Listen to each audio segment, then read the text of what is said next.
Close your eyes and let the rhythmic creaking of timber against the vast, indifferent ocean carry you back 300 years. The year is 1715. Across the Atlantic, the great empires of Europe are locked in a silent, suffocating grip over the wealth of the New World. Ships laden with silver, spices, and sugar sail from the colonies back to the seats of power, their hulls heavy with the bounty of exploited lands. But on these ships, deep in the dark, cramped quarters below deck, a different kind of story is unfolding, a story of men pushed to the very edge of human endurance. We often imagine pirates through the lens of tattered maps, buried gold, and parrots perched on weathered shoulders, but tonight we strip away the myth. We are not looking for ghosts of fiction, we are looking for the men of flesh and bone who made a choice that turned the law of empires against them. What happens when a sailor, beaten by the lash and starved by his captain, decides that the horizon belongs to no king? Imagine the scent of salt air mingled with the rot of bilge water. You are on the deck of a merchant vessel, the sun beating down on your back, your hands calloused and raw from handling rough hemp ropes. There is no treasure map here. There is only the endless rolling blue and the growing realization that the system you serve will never reward your loyalty. This is the moment the black flag starts to take shape in a man's mind, not as a symbol of villainy, but as a desperate final declaration of independence. How did these outlaws actually survive? What did they eat when the hardtack was teeming with weevils? How did they manage to govern their ships with a democracy that was centuries ahead of its time, while the rest of the world bowed to absolute monarchs?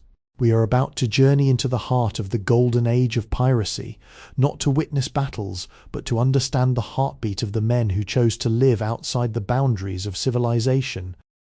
As we drift into this narrative, remember that history is not just a collection of dates and names, it is the study of human ambition, desperation, and the eternal search for a place to call one's own. The ocean is vast, and tonight, it is our guide. The channel Sleepy History with Kevin is a storytelling platform created for entertainment, inspiration, education, and the promotion of positive emotional values. To understand why a man would turn to piracy, one must first understand the crushing weight of the life he left behind. Life on a merchant ship in the early 1700s was not a grand adventure. It was a grueling, monotonous existence defined by scarcity and fear. Picture the daily routine before the sun even breaches the horizon. You are jolted awake by the shrill whistle of the boatswain's pipe. Your sleeping quarters are a dark, damp corner of the lower deck, shared with dozens of others in an airless space where the smell of sweat and sickness is suffocating. Your day begins with the endless maintenance of a wooden beast. You are tasked with scrubbing the decks until your knees are raw, splicing heavy, salt-stiffened ropes, and climbing the rigging under a relentless sun or in the middle of a freezing Atlantic gale. If you fail to work fast enough, or if a minor error is made, the lash is always near. The captain is a king in his own right, his word as final as a death sentence. There is no recourse for the common sailor, no court of appeals, only the hope that you might live to see land again. The food is perhaps the most visceral reminder of your station. The meat is often salted so heavily it turns grey, and the biscuits, the hardtack, are so dense they must be broken with a mallet. By the second month at sea, these biscuits are usually alive with weevils. You learn to tap them on the table, watching the insects crawl away before you take a bite, praying that the darkness hides whatever you cannot see. This is the reality of the service, a life of labour that benefits only the shareholders of distant trading companies, while you remain a nameless, replaceable cog in a massive, uncaring machine. But as the ship cuts through the waves, something changes in the psyche of the crew. They begin to talk in the shadows of the masts. Away from the watchful eyes of the officers, whispers circulate. They hear stories of other sailors who have simply walked away, or rather sailed away. They hear of a different kind of hierarchy, one where a captain is elected by the men, where food is shared equally, and where a man's worth is not defined by his birth, but by his willingness to stand up for his fellows. The horizon begins to look less like a boundary and more like a gateway to something that the rigid, hierarchical world of the early 18th century deems impossible, true, albeit dangerous freedom. The tipping point often arrived not with a roar of cannons, but with a quiet, icy realization. Perhaps it was a night of unseasonable calm, where the stars seemed to watch the deck with indifferent brilliance. You are standing watch, the wood beneath your bare feet cold and slick with sea spray. The captain has just ordered a harsh punishment for a boy no older than 16, a lad who had accidentally dropped a coil of rope, a trivial mistake born of exhaustion. The sound of the lash against flesh is sickening, a rhythmic, cruel reminder that on this ship you are property, not a person. In that silence following the punishment, the crew gathers in the shadows of the forecastle. The murmurs are no longer about the weather or the meagre rations, they are about the nature of power. Why does one man hold the life of 100 in his hands? Why must the wealth hauled from the depths of the world serve only the pockets of the distant elite, while those who brave the storms are left to rot in the hull? The air is thick with tension, a palpable static that precedes a lightning strike. One by one, they look at each other. There is a silent language spoken in the eyes of exhausted men, a shared understanding that the path forward is singular. It is not an act of blind rebellion, but a calculated departure. They are not merely stealing a ship, they are reclaiming their autonomy. They prepare with a terrifying, precise calmness. There is no bravado, no shouting. They know the cost. To take this step is to mark themselves as outcasts for the remainder of their days, to turn their backs on the ports of their homelands and the families waiting in uncertainty. The transition is swift. When the officers retire to their cabins, the crew moves like shadows across the deck. There is no violent slaughter. There is only the firm assertion of a new order. The keys to the arms locker are taken. The course is set by a new hand, and for the first time the men feel the weight of their own destiny. As the sun begins to bleed onto the horizon, they look back at the trail of wake behind them. The familiar world is fading, shrinking into a speck on the vast canvas of the ocean. They are now officially at odds with the world. They have crossed the line, and in doing so they have left behind the safety of the known for the uncertain, terrifying and exhilarating embrace of the open sea. Now that the ship is under new command, a curious transformation takes place. You might expect chaos, a lawless scramble for the captaincy, but the reality was strikingly different. These men were masters of the sea, and they knew that without order a ship is merely a coffin waiting for a wave. To survive, they needed a social contract, a set of rules that every man would agree to, sign and uphold. They called it the Articles, and it was in many ways the most democratic document of the 18th century. Gathered in the great cabin, which now serves as a communal hall, the crew deliberates. They are not merely selecting a leader, they are defining their rights. The captain is no longer an autocrat chosen by distant owners, he is elected by the majority of the crew. His authority is absolute in the heat of a chase. Yes, but in all other matters he is one among equals.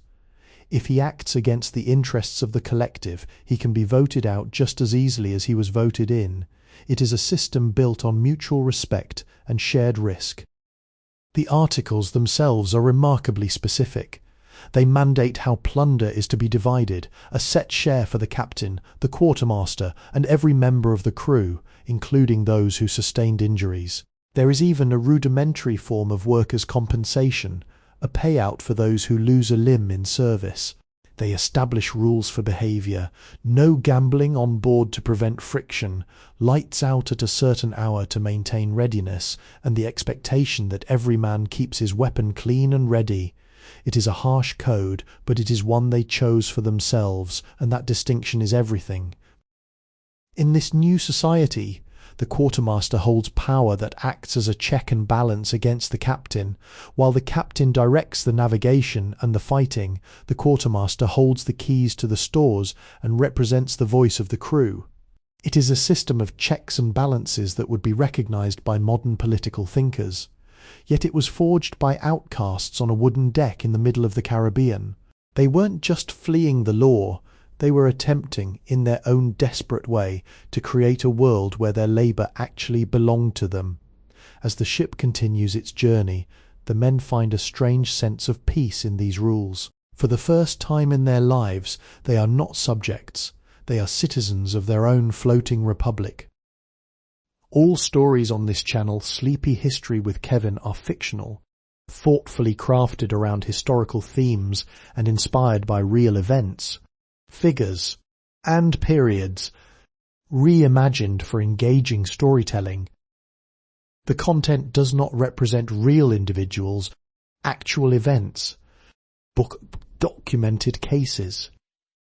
Any resemblance to real people, animals, or events is purely coincidental. Life aboard this ship, once the articles were signed, settled into a rhythm as predictable as the tides. You might imagine a life of constant high seas drama, but reality was defined by the quiet labour of maintenance. To stay afloat, the ship demanded constant attention. The men spent their days scraping the hull to remove barnacles that slowed their speed, mending sails with thick twine, and carefully rationing the precious fresh water held in wooden casks. In the equatorial heat, water was worth more than gold. It was the lifeblood of the vessel, and its conservation was a collective duty. The diet, while stark, became a shared experience. When they weren't relying on the dreaded hardtack, they looked to the ocean itself.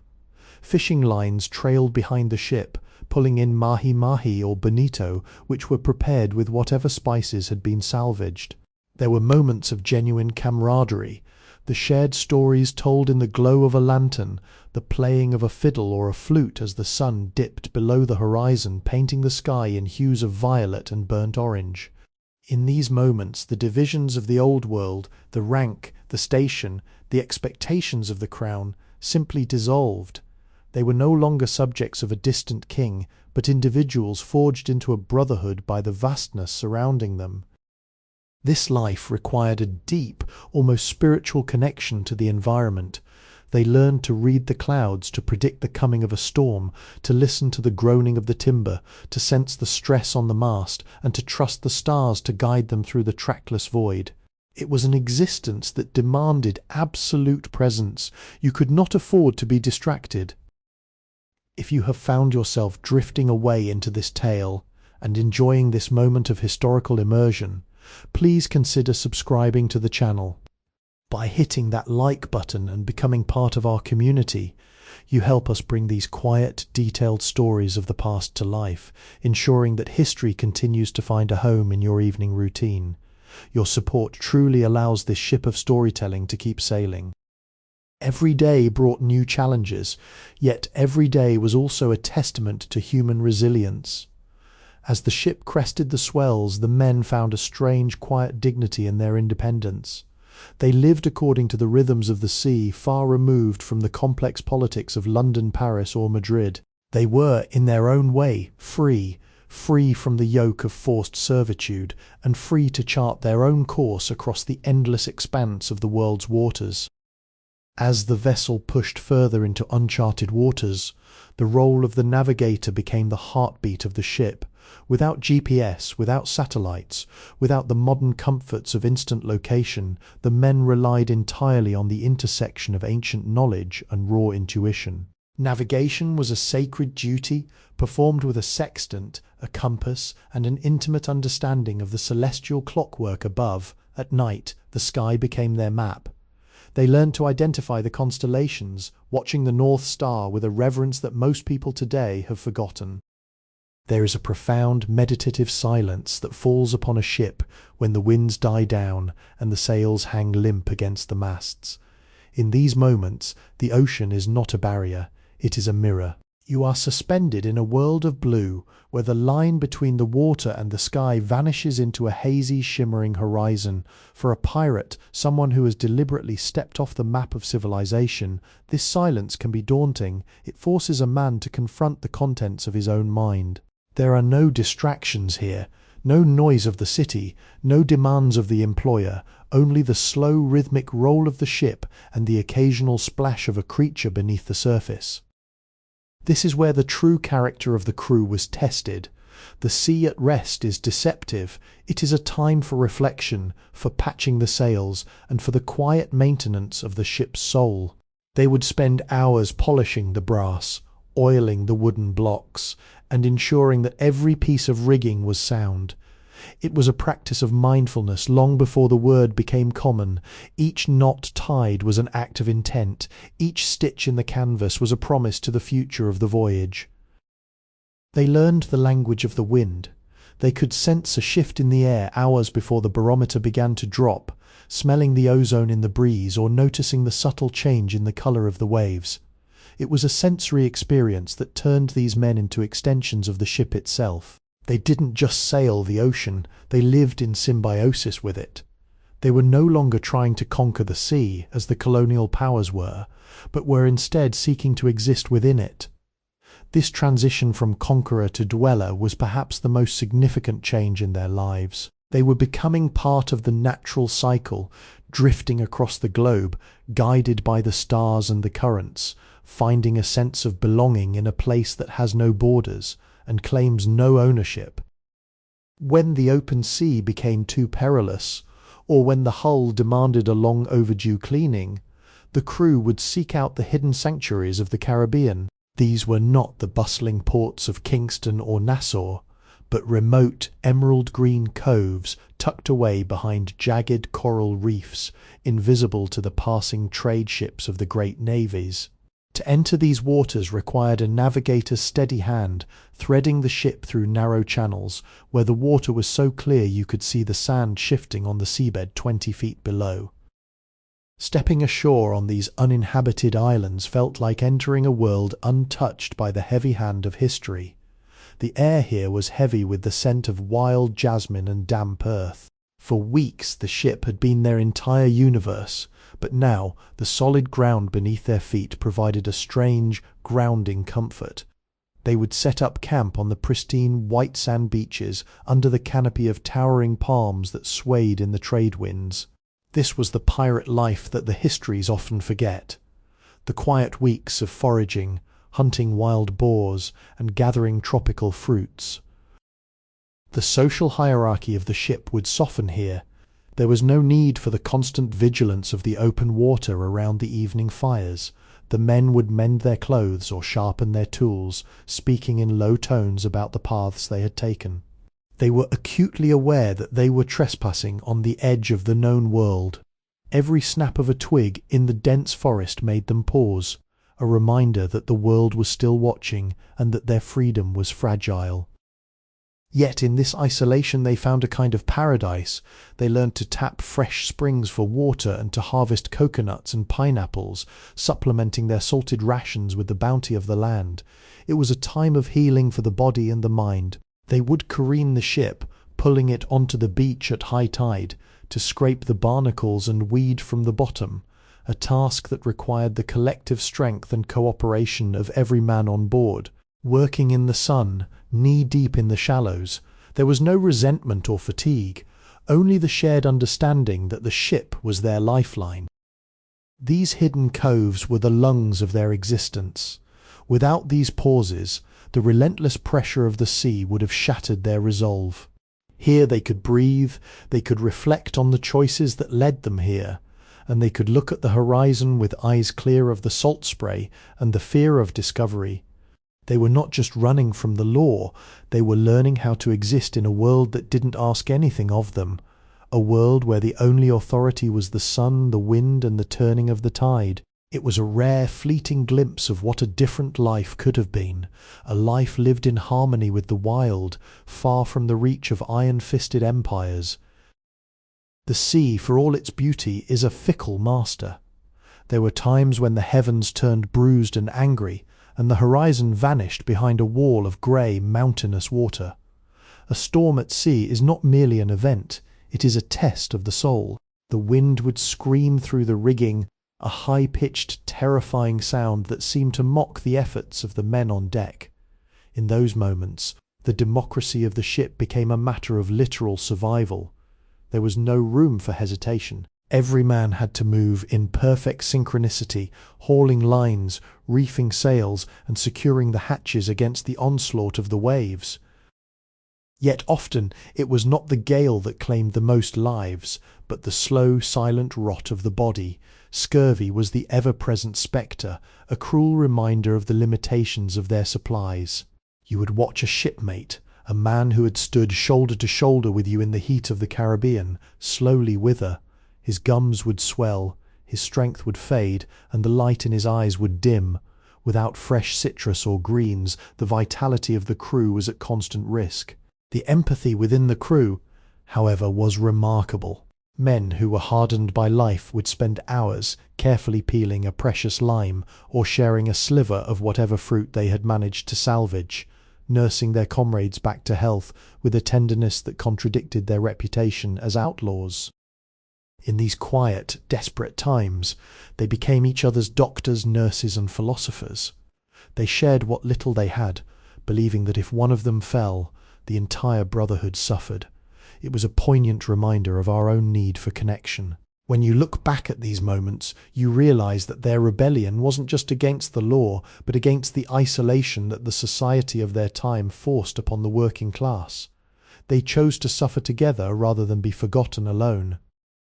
If you find yourself moved by these stories of resilience and the quiet, persistent strength of the human spirit, I invite you to join our journey. Please hit the subscribe button and consider leaving a comment below. Let me know which part of the sailor's life, or perhaps a historical detail you've learned, has resonated with you the most. Your interaction helps this channel reach other history enthusiasts who, like you, enjoy unwinding with a meaningful, slow-paced story. Thank you for being a part of this exploration of the past. As the storm clouds eventually broke, revealing the vast indifferent stars once more, they would look at one another with a renewed sense of gratitude. They had survived, not by luck, but by the strength of their collective will. They were battered, perhaps a little thinner and weary, but they were still sailing, and as long as they were sailing, they were masters of their own destiny, navigating the unpredictable currents of life with a courage that still echoes across the centuries. When the work was done and the deck was washed clean, the silence of the night was often broken by the most human of sounds, the voice. In the golden age of sail, music was not a luxury. It was a fundamental tool of labour and a sanctuary for the weary spirit. This is where the sea shanty was born, not in grand concert halls, but on the salt-stained decks of ships like ours. When the crew had to haul a heavy anchor or hoist a massive yard, they didn't just pull, they sang. The rhythm of the song provided a cadence that turned individual effort into collective power. One man would call out the verse, and the entire crew would respond in a booming, harmonious chorus that could be heard over the whistling wind. But it was the songs sung in the quiet hours that truly defined them. As the sun set, casting long shadows across the deck, someone would pull out a battered fiddle or simply start a melody. These songs were often melancholic, filled with memories of the homes they had left behind, a sweetheart's face, the rolling hills of a distant port, or the feeling of solid ground in a world that never stopped moving. Through these melodies, they mourned their pasts and processed their present. It was a form of collective therapy. By singing together, they were able to bridge the immense psychological distance between who they were and who they had become. There is a unique emotional landscape to these songs. They carry the weight of longing and the resilience of a life lived on the fringes. When a man sang of a life he might never return to, he wasn't just expressing sadness, he was grounding himself. He was reminding his fellow outlaws that beneath the calloused skin and the reputation of a rebel, there was still a heart that felt, a memory that ached, and a dream that lingered. The music acted as a buffer against the crushing indifference of the sea. Even in the darkness, the resonance of their voices created a warmth that no cabin fire could provide. It was a declaration of existence. We are here, we are together, and we are still human. This cultural tapestry, this blend of work, grief, and hope woven into rhythm and rhyme, was the true treasure they found on the waves. It wasn't gold or jewels that kept them going through the longest, coldest nights. It was the shared sound of their own humanity rising up to meet the stars. When you listen to the rhythmic creak of the ship's timber tonight, imagine that faint, haunting melody drifting over the water, a ghost of a song from a time when the world was vast, dangerous, and filled with the music of men who dared to be free. The myths of the Golden Age often paint a picture of pirates obsessed with buried treasure, chests overflowing with Spanish doubloons hidden on remote islands marked by an X on a tattered map. But if we peel back the layers of romanticized fiction, the truth is far more practical. A pirate's wealth was not meant to be buried, it was meant to be spent. The treasure they sought was not an end in itself, but the means to a life they were denied elsewhere. In a world where your origin defined your ceiling, plunder was a way to buy back your own agency. However, as time passed, many of them realized that the gold was never quite enough. It was ephemeral, easily spent in the fleeting pleasures of a port town, leaving them right back where they started, hungry, hunted, and adrift. The true treasure that these men and the few women who walked among them began to value was the time they spent in their own sovereign company. They realized that the gold was just a tool to keep the ship, their home, in the water. The real prize was the fact that they answered to no one but their own elected quartermaster and their own code. This realization changed the way they viewed the world. They were no longer running toward the next score, they were running away from the systems that sought to categorize and own them. It was a philosophy of existence that prioritized the present over the promised future and the collective over the individual. They understood that in the grand design of the 18th century, a man was worth what he could produce for a master. By refusing to produce for anyone but themselves, they performed the ultimate act of defiance.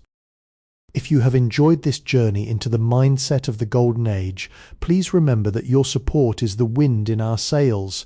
If you haven't already, please consider subscribing to the channel to ensure you don't miss our next historical exploration. A like on this video also helps our stories reach other quiet corners of the internet, where others might be looking for a moment of peace and historical reflection. Your participation makes this channel a living, breathing project. Thank you for your continued support and for being here with us tonight. As they sat on the decks under the vast, uncaring expanse of the Milky Way, the men would often look at their gold, then at the horizon, and finally at their shipmates. They knew the danger that awaited them, the inevitable reckoning of the law, the storm, or the simple exhaustion of their resources. But in that moment, the gold mattered little. They had achieved what the kings of Europe could only dream of, a life where they were the masters of their own tiny wooden patch of the world. They had found, in the heart of the lawless sea, a kind of freedom that was both terrifyingly beautiful and undeniably their own. Everything that rises with the tide must eventually recede. As the 18th century matured, the empires of the world grew tired of the persistent thorn in their side. The trade routes, once teeming with the uncertainty of the Black Flag, were slowly tightened by the iron grip of naval expansion. The stories of the Golden Age began to change. The freedom that once felt like a wide-open horizon started to feel more like a closing net. The ports that had once been havens for rest and replenishment were now guarded by cannons and patrol frigates, turning the vast ocean into a crowded theatre of pursuit.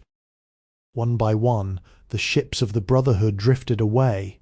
Some met their ends in the fury of a storm, others were reclaimed by the inexorable weight of naval law. The Republic of the Sea was a dream that the world of kingdoms and merchant houses simply could not tolerate. It was an anomaly in history, a brief flare of independence in an era of strict hierarchy, but even as the era began to fade, the legacy remained. It was not a legacy of gold or violence, but a testament to the human desire to defy the labels imposed by society.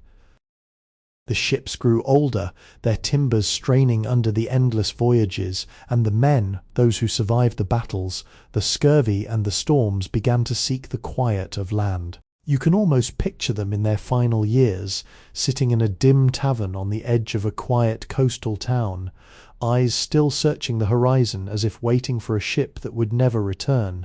They were shadows of the men they once were, living in a world that had moved on, yet carrying the secret knowledge of what it felt like to be completely, dangerously free. History often frames their end as a failure, a triumph of order over chaos. But perhaps the success of these men was not in the longevity of their rebellion, but in the fact that they dared to exist at all. They lived in the spaces between empires, in the silence between the waves, and for a short, brilliant moment they held the keys to their own fate. As the last sails of the Golden Age dipped below the horizon, they took with them a vision of life that still whispers to us today, a reminder that no matter how structured the world becomes, there will always be a part of the human spirit that seeks the open, uncharted blue. This content is inspired by and adapted from public domain works available through Project Gutenberg. The material has been transformed through original narration, editing, and storytelling to create a unique experience for educational and entertainment purposes. The Golden Age of Piracy did not end with a sudden, thunderous crash. It faded like a sail slipping into a thick sea mist. The empires of the Old World eventually reasserted their dominance. The patrol ships grew more numerous, and the wild, untamed corners of the map began to shrink under the weight of colonial expansion. Yet, as we look back from our vantage point, one cannot help but wonder, was this truly the end of that spirit? Or did it simply dissolve into the deep, invisible currents of history? We often view history as a series of finished chapters, but human nature, the restless, seeking, defiant heart, remains constant. The men who raised the black flag were not anomalies, they were a manifestation of an eternal tension between the desire for order and the desperate primal need for autonomy. As the last of their ships vanished, they left behind more than just the ghost stories of treasure. They left a blueprint of a different way of living, a reminder that when the structures of society become too rigid, when the cost of conformity becomes too high, humanity will always find a way to reach for the horizon, even if that horizon promises nothing but uncertainty. The ocean remains the great witness to these centuries of ambition. It still stretches out vast and indifferent, holding the stories of those who dared to challenge the status quo. If you stand on a lonely beach at night, listening to the rhythmic pulse of the tide, you might feel the echo of those who came before, the ones who chose the danger of freedom over the safety of the dock. The questions they asked, the lives they led, and the very concept of a floating republic continue to challenge our understanding of loyalty, justice, and the worth of an individual life.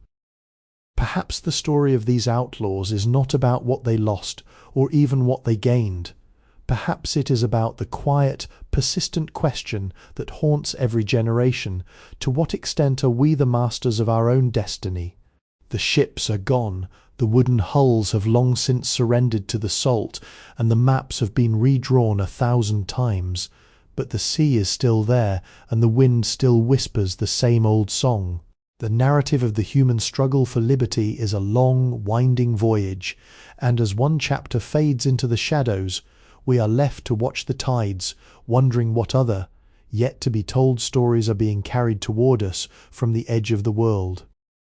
To truly grasp the rise of the Golden Age, we must look at the ink of the treaties that ended the great European conflicts. For over a decade, nations like Britain, France, and Spain had been locked in a bloody struggle for the throne of Spain and the control of its American wealth. Thousands of men had been conscripted into the navies, fed on promises of prize money and national glory.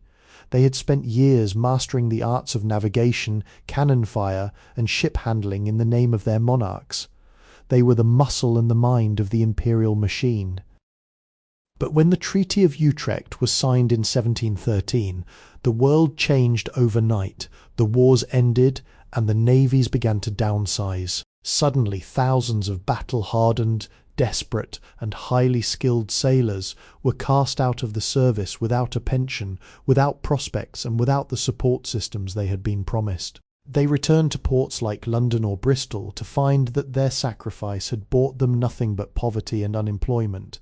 The same society that had lauded them as heroes now viewed them as a dangerous idle population that needed to be suppressed. It is here that the narrative of the pirate shifts from simple criminality to a form of radical socio-economic protest. These men did not just wake up and decide to be villains, they were soldiers who had been discarded by the very empires they had fought for. When they turned their ships toward the Caribbean, they were not just seeking loot, they were continuing to operate in the only world they knew, but this time the flags they hoisted were their own. They took the tactical knowledge of naval warfare, the discipline, the structure, the mastery of the cannons, and repurposed it against the colonial system that had abandoned them. This creates a fascinating dark symmetry in history. The same naval tactics used by the British Royal Navy to dominate the seas were refined and utilized by these outlaws to cripple the merchant trade of those very nations. It was a cold, calculated move by a disenfranchised class. They weren't fighting for a king, a religion, or a border. They were fighting for the right to maintain their livelihood in a world that had decided they were obsolete. This transition provides the crucial context for why the Golden Age of Piracy was not just a brief crime wave, but a structural rebellion of the working class of the 18th century, a rebellion that the empires themselves had inadvertently fueled by leaving their best men with no options but to pick up the black flag. Within the rigid hierarchy of 18th century land society, a person's path was set by the circumstances of their birth, their gender, and their skin colour. Yet, when a ship crossed the threshold into the pirate life, those terrestrial rules often lost their potency.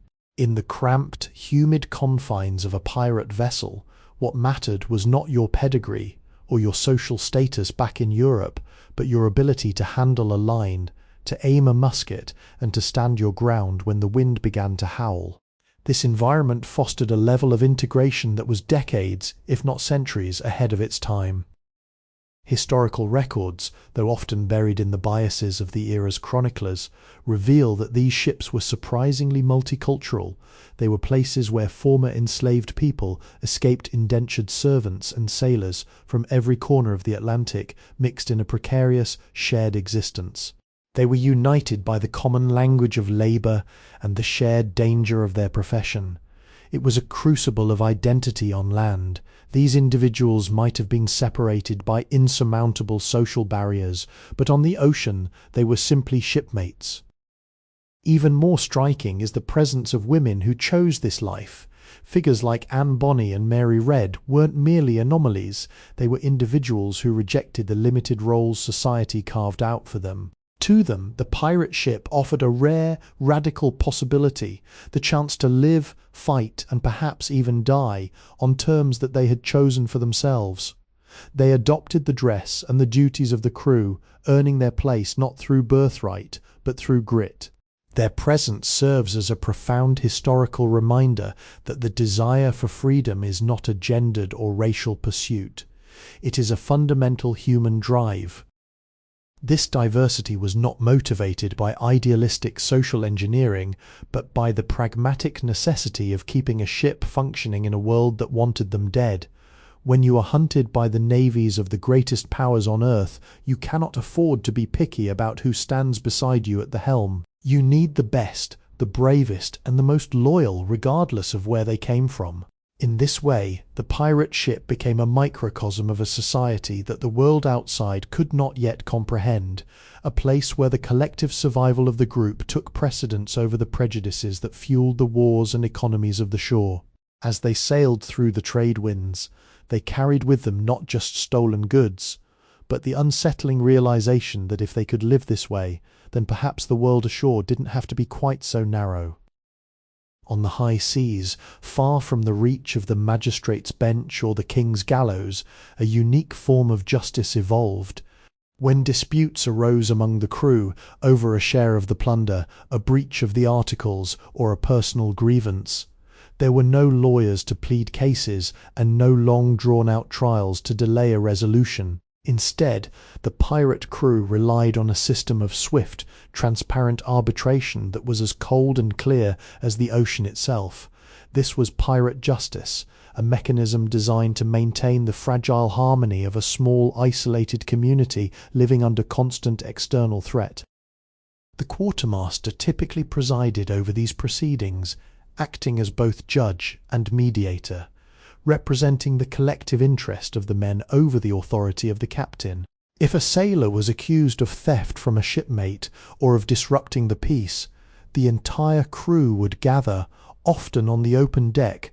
The evidence was presented, the accused was heard, and a verdict was reached by the majority. There was no secret testimony. Everything happened in the light of day, under the watchful eyes of the Brotherhood. This radical transparency was essential. If a leader played favourites, or if a punishment was seen as unjust, it invited the very discord that could sink a ship faster than a cannonball. Punishments were rarely about suffering, they were about correction or expulsion. If a man proved himself a constant source of friction, he wasn't just punished, he was often marooned, left on a deserted island with a bottle of water, a pistol, and a small amount of powder. It was a sentence of isolation, a way to remove the poison from the crew without resorting to the messy, prolonged violence seen in the naval justice of the era, where the lash was used for even the most minor infractions. The pirate's way was to prune the branch to save the tree. This system highlights a profound contradiction. The very men society branded as enemies of all mankind often practiced a form of due process that was more equitable than the reality of the 18th century shore. They had to be. Their survival depended on the absolute trust between every individual on board. By creating a society where the law was written by those it governed and where justice was visible to all, they challenged the prevailing idea that order could only be maintained through the absolute power of an untouchable elite. It was a dangerous makeshift law, but it was their law, a testament to the fact that even in the darkest circumstances, humanity will always reach for a standard of fairness. There is a persistent myth that the pirate ship was a vessel of constant carnage, a floating slaughterhouse of cannons and blades. The historical reality, however, reveals a much more calculating strategy. A pirate captain rarely desired a full-scale battle.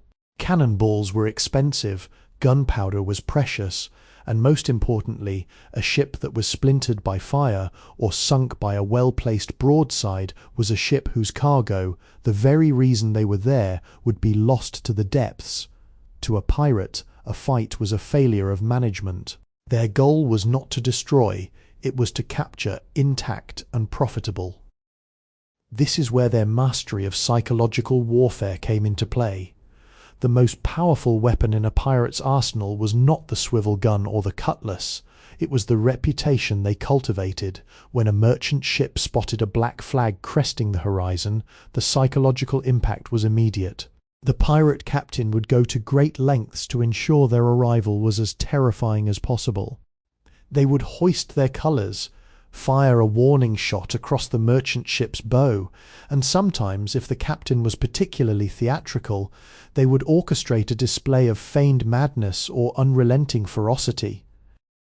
By creating an aura of inevitable defeat, they sought to convince the merchant crew that resistance was a futile act of suicide.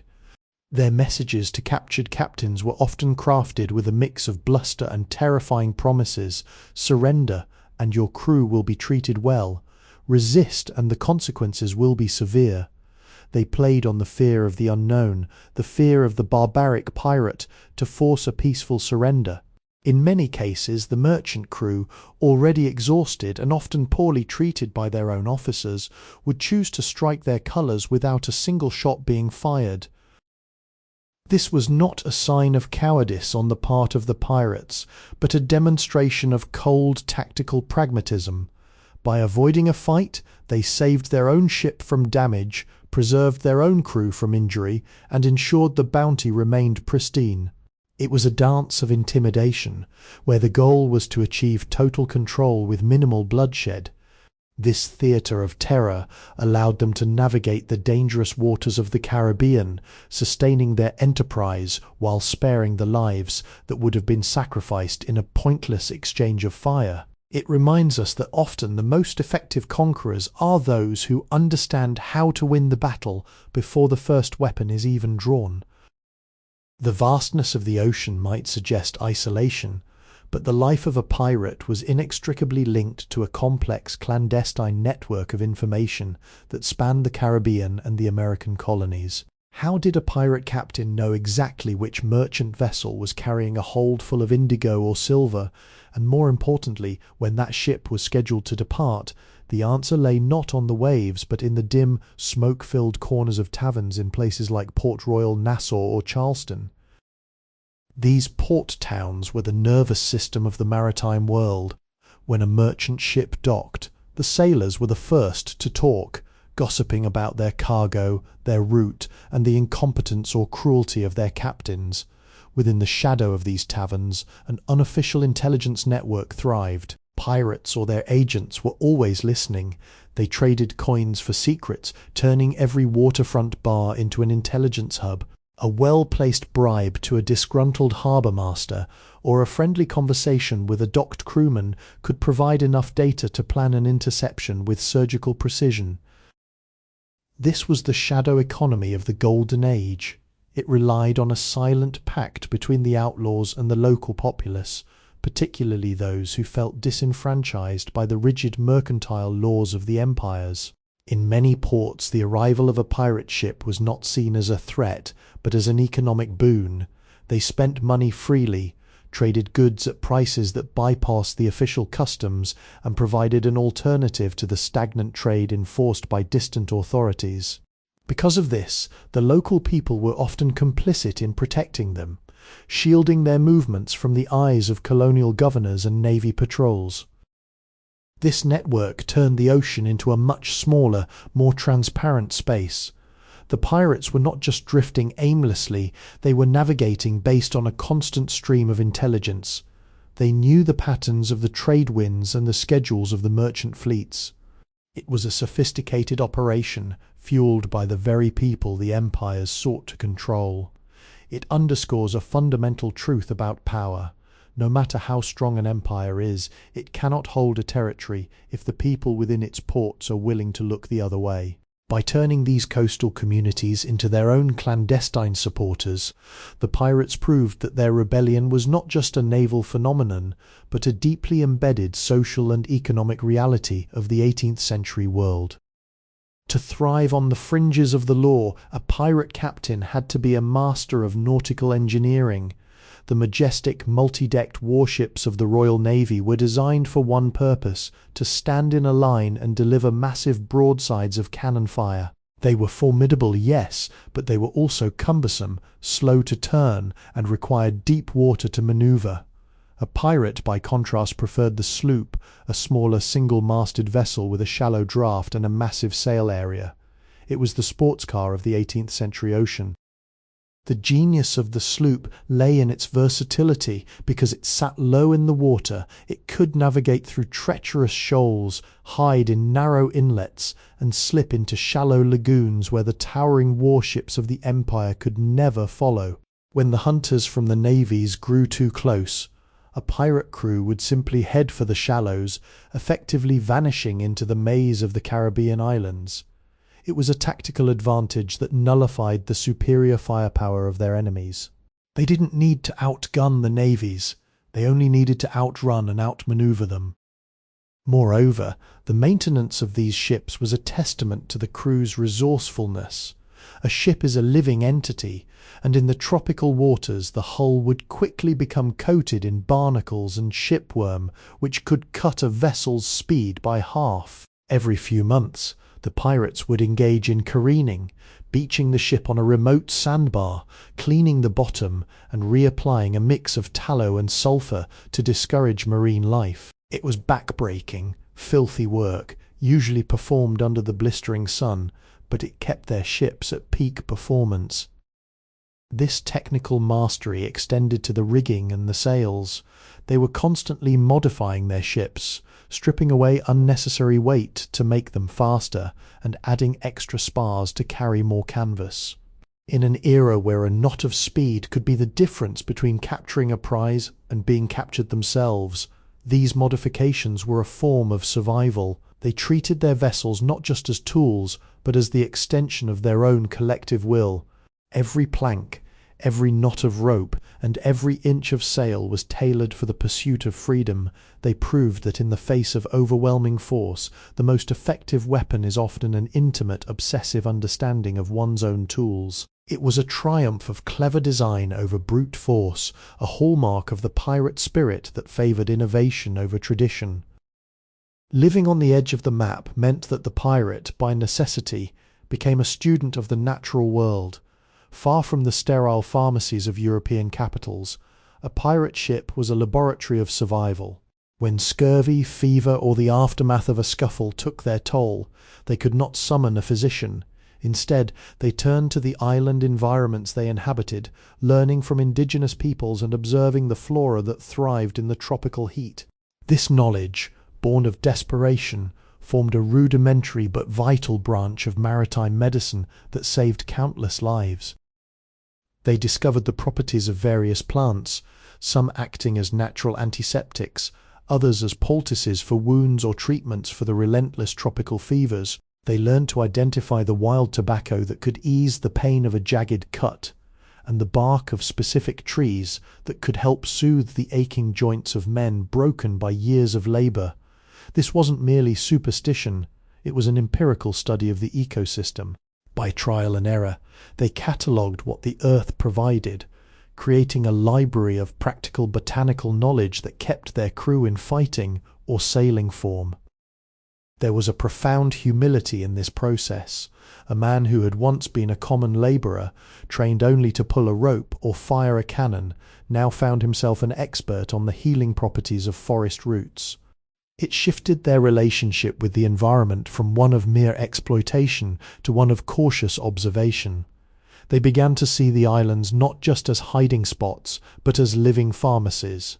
The ship's surgeon, often a man with little more than a set of saws and a basic understanding of anatomy, would work closely with the crew to integrate these local remedies, creating a hybrid form of medicine that was often more effective than the stagnant theories taught in the universities of Europe. This knowledge was part of the invisible cargo of the pirate life.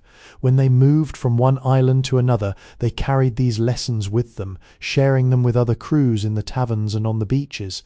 It created a decentralized network of health and survival wisdom. In a world that sought to categorize and control them, this shared knowledge was another form of independence, a way to maintain the health of the community without relying on the structures of the establishment.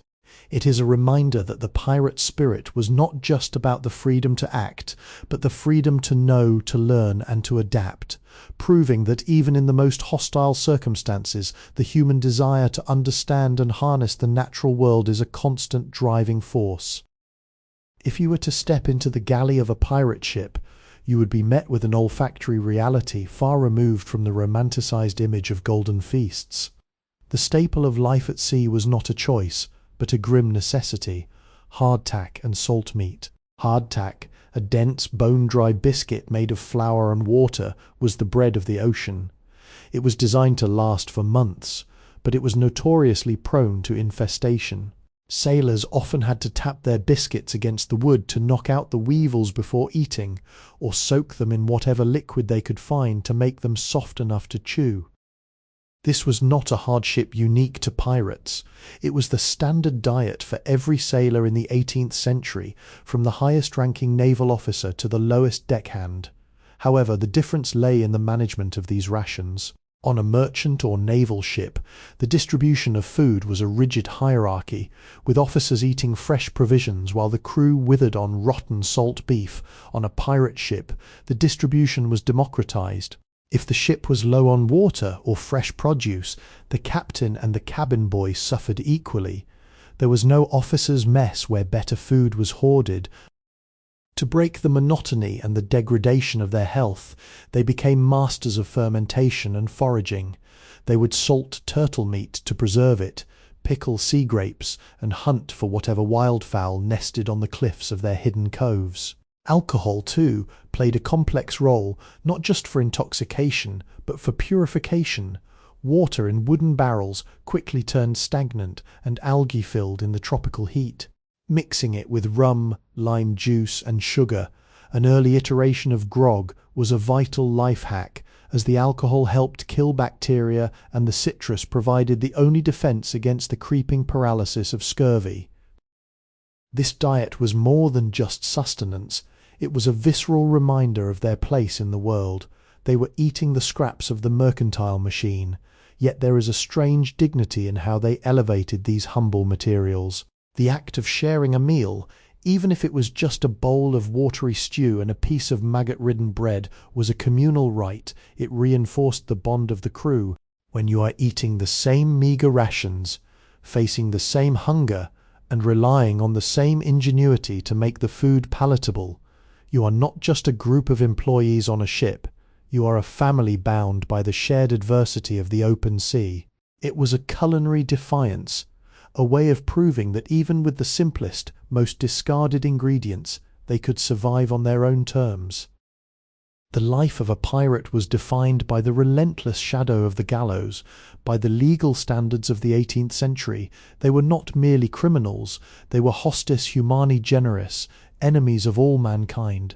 This legal designation meant that any nation, any captain, and any governor had the right to capture and execute them without the standard protections of a fair trial. The psychological weight of this reality was a constant companion. Every horizon they scanned was not just looking for a prize, it was looking for a mast that carried the colours of a vengeful empire. This state of constant pursuit forced a radical shift in their perception of time. They lived in a perpetual now. The future was a luxury they could not afford to plan for, and the past was a weight they had to learn to discard. This is why the pirate lifestyle was often characterized by an intense, almost frantic pursuit of pleasure when in port, when death is the expected outcome of your career. The value of a night's comfort, a shared bottle, or the warmth of a fire becomes exponentially higher. It wasn't just hedonism, it was a desperate affirmation of life in the face of an inevitable violent end. Yet this fear of the gallows also bred a peculiar form of fatalism. Among the crew there was often an unspoken agreement that if the worst should happen, they would meet it with the same defiant composure they showed in battle. To beg for mercy before an executioner was seen as a betrayal of the brotherhood. The goal was to walk to the scaffold with the same stoic indifference with which they had walked the deck in a storm. They turned their deaths into a final act of rebellion, a performance that stripped the state of its power to humiliate them. This creates a haunting contradiction. The men who fought most fiercely to live on their own terms were also the most prepared to forfeit those lives when the inevitable finally arrived. They knew that by stepping outside the law they had forfeited the protection of the state, and in exchange they had gained a terrifying, absolute freedom. It was a trade-off they consciously made. Every time they hoisted the black flag, they were signing their own death warrants. But they were doing so with the knowledge that for the duration of their voyage, they had been the only truly free men in a world of subjects. This awareness defined their grit, turning the shadow of the gallows not into a deterrent, but into a testament to the price they were willing to pay for their autonomy. The Jolly Roger is perhaps the most recognizable emblem in maritime history, yet its true purpose is often misunderstood. It was not merely a mark of identity or a generic label of villainy, it was a highly sophisticated tool of psychological warfare. In the 18th century, communication across the sea was limited to flags and visual signals. The sight of a black flag unfurling from a masthead was designed to bypass the rational mind and speak directly to the primitive instinct of fear. It was a visual declaration that the rules of civilized engagement had been suspended. While modern imagination often sees the skull and crossbones as a single static design, historical reality shows a much more diverse tapestry of symbolism. Different captains utilized different variations: an hourglass, a raised cutlass, a bleeding heart, or even a full skeleton. These were not random choices, they were personalized messages. An hourglass served as a chilling reminder of mortality, a warning that the time of the merchant crew was running out. A raised weapon suggested that resistance would be met with violence. They were, in essence, the warning labels of the age, designed to coerce a merchant ship into submission before a single shot was fired. But beyond the intimidation of the enemy, these flags served a vital internal purpose. They were the defining mark of a new independent collective. By flying the Jolly Roger, a crew was physically severing their ties with the nation-states of Europe. It was a public renunciation of the kings and colonial powers that claimed dominion over the seas. For the crew, the flag was a symbol of shared risk and shared identity.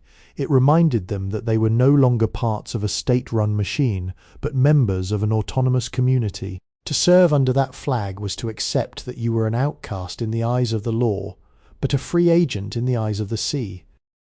This symbol also highlights the pirates' deep understanding of perception. They knew that their power rested not just on their cannons, but on the reputation they held.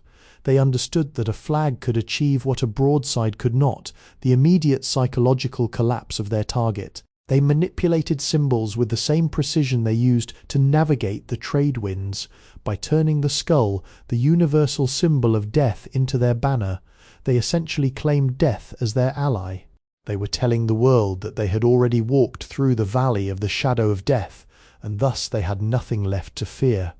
It was an act of profound defiance, an attempt to own the narrative of their own lives and their own inevitable ends. For a brief, flickering moment, the pirate brotherhood felt like a cohesive entity, a small, defiant bubble of liberty against an empire of absolute control. But reality has a way of eroding the most idealistic structures, and the primary agent of this decay was not the Royal Navy, but the insidious weight of human nature itself. As the easy plunder grew scarce and the imperial blockade tightened around the Caribbean, the camaraderie that once defined the Brotherhood began to fracture. The question of survival changed from "how do we live" to "how do I survive when the next man falls?" The first crack in the foundation was the erosion of trust.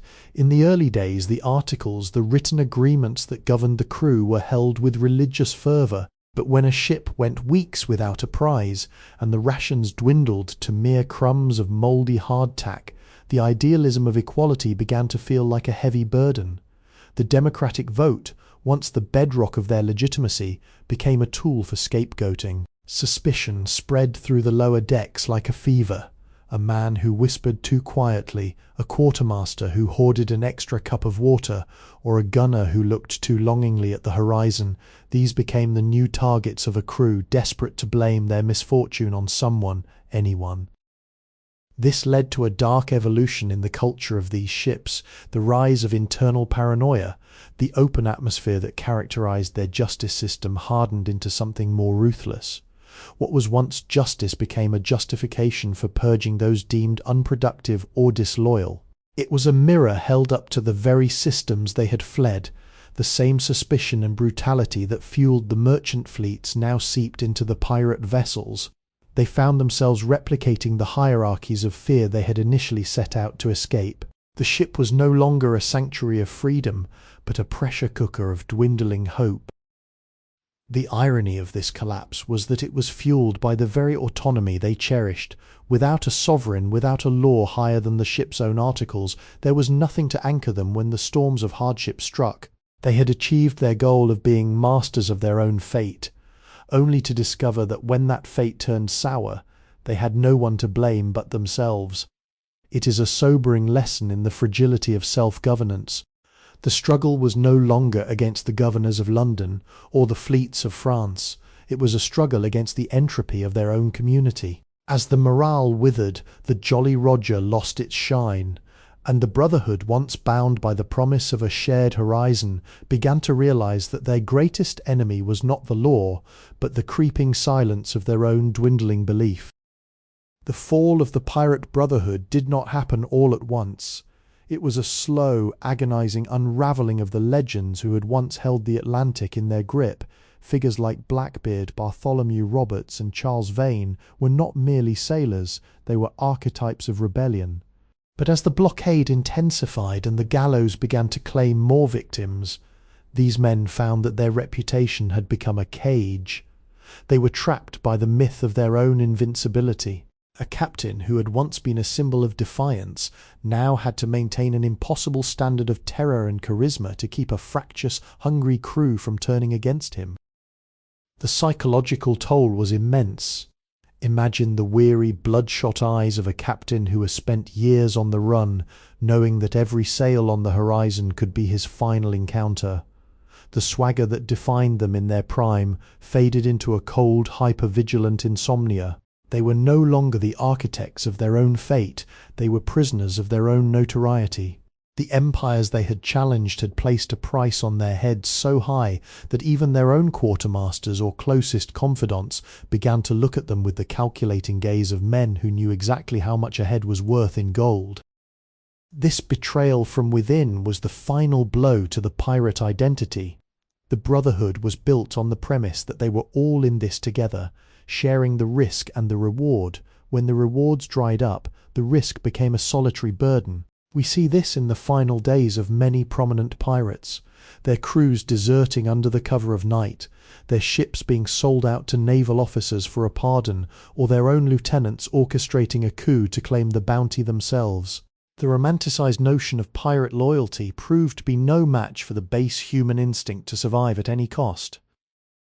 As these captains lost their grip, they ceased to be rebels and became, in the eyes of the law, simply nuisances to be cleaned up. The systematic destruction of their leadership was a calculated political maneuver by the empires, a way to show that no matter how loud the rebellion, it could always be silenced by coin, by treachery, or by the noose. The irony was palpable. The very men who had sought to escape the crushing hierarchy of the old world were eventually destroyed by the same cold, transactional logic that governed the empires they despised. The legends were dismantled piece by piece, until all that remained was a name on a wanted poster and the haunting hollow echo of a revolution that had burned too bright, too fast, and ultimately alone. As the pirates lost their hold on the seas, the empires recognized that brute force was not enough to extinguish the movement. They had to destroy the narrative itself. In the early days of the Golden Age, many common folk in port towns looked upon the pirates with a mixture of secret admiration and sympathy. To the working class, a pirate was someone who had managed to escape the grinding poverty and the brutal discipline of the merchant navies. But the authorities knew how to weaponize the printed word to reverse this sentiment. This was one of the first truly successful campaigns of state-sponsored propaganda. Pamphlets, broadsides, and accounts of pirate atrocities began to flood the markets of London and Boston. Every act of violence, whether real or embellished, was catalogued in vivid detail to horrify the reading public. The pirate was no longer depicted as a man driven to the edge by a failed system. He was painted as a demonic force, a degenerate, a sadist, and a chaotic monster who threatened the very foundations of civilization and Christian morality. They were stripped of their humanity, becoming the hostis humani generis, not just in law, but in the collective imagination of society. This shift in public opinion was a death knell for the pirate cause. As the sympathy of the coastal communities evaporated, the pirates lost their sanctuary. No longer could they walk into a tavern and be treated as men of means. They were now seen as pariahs, and informants became emboldened. The authorities rewarded betrayal, turning neighbours against neighbours and sailors against their captains. The narrative successfully reframed the pirates' quest for autonomy as a war against order and progress. By turning the people against the outlaws, the empires effectively cut off the pirates' access to resources, intelligence, and refuge. The tragedy of this transition is that it illustrates how easily a story can be rewritten by those who control the printing presses. The pirates had failed to create their own counter-narrative, leaving them vulnerable to the official history that would be written by their victors. History, as they say, is written by the winners, and the victors of this conflict were determined to ensure that no future generation would see these men as anything other than common criminals. They scrubbed the nuance from the story, erasing the socio-economic causes of the rebellion and leaving behind only the grotesque caricatures that would eventually populate the fiction of centuries to come. It was the final victory of the state over the individual, the power to define not just the law, but the truth itself. By the early 1720s, the colonial powers realized that the most effective way to dismantle the pirate network was not through the gallows alone, but through the seductive, corrosive power of the pardon. The king's pardon was a masterclass in psychological manipulation.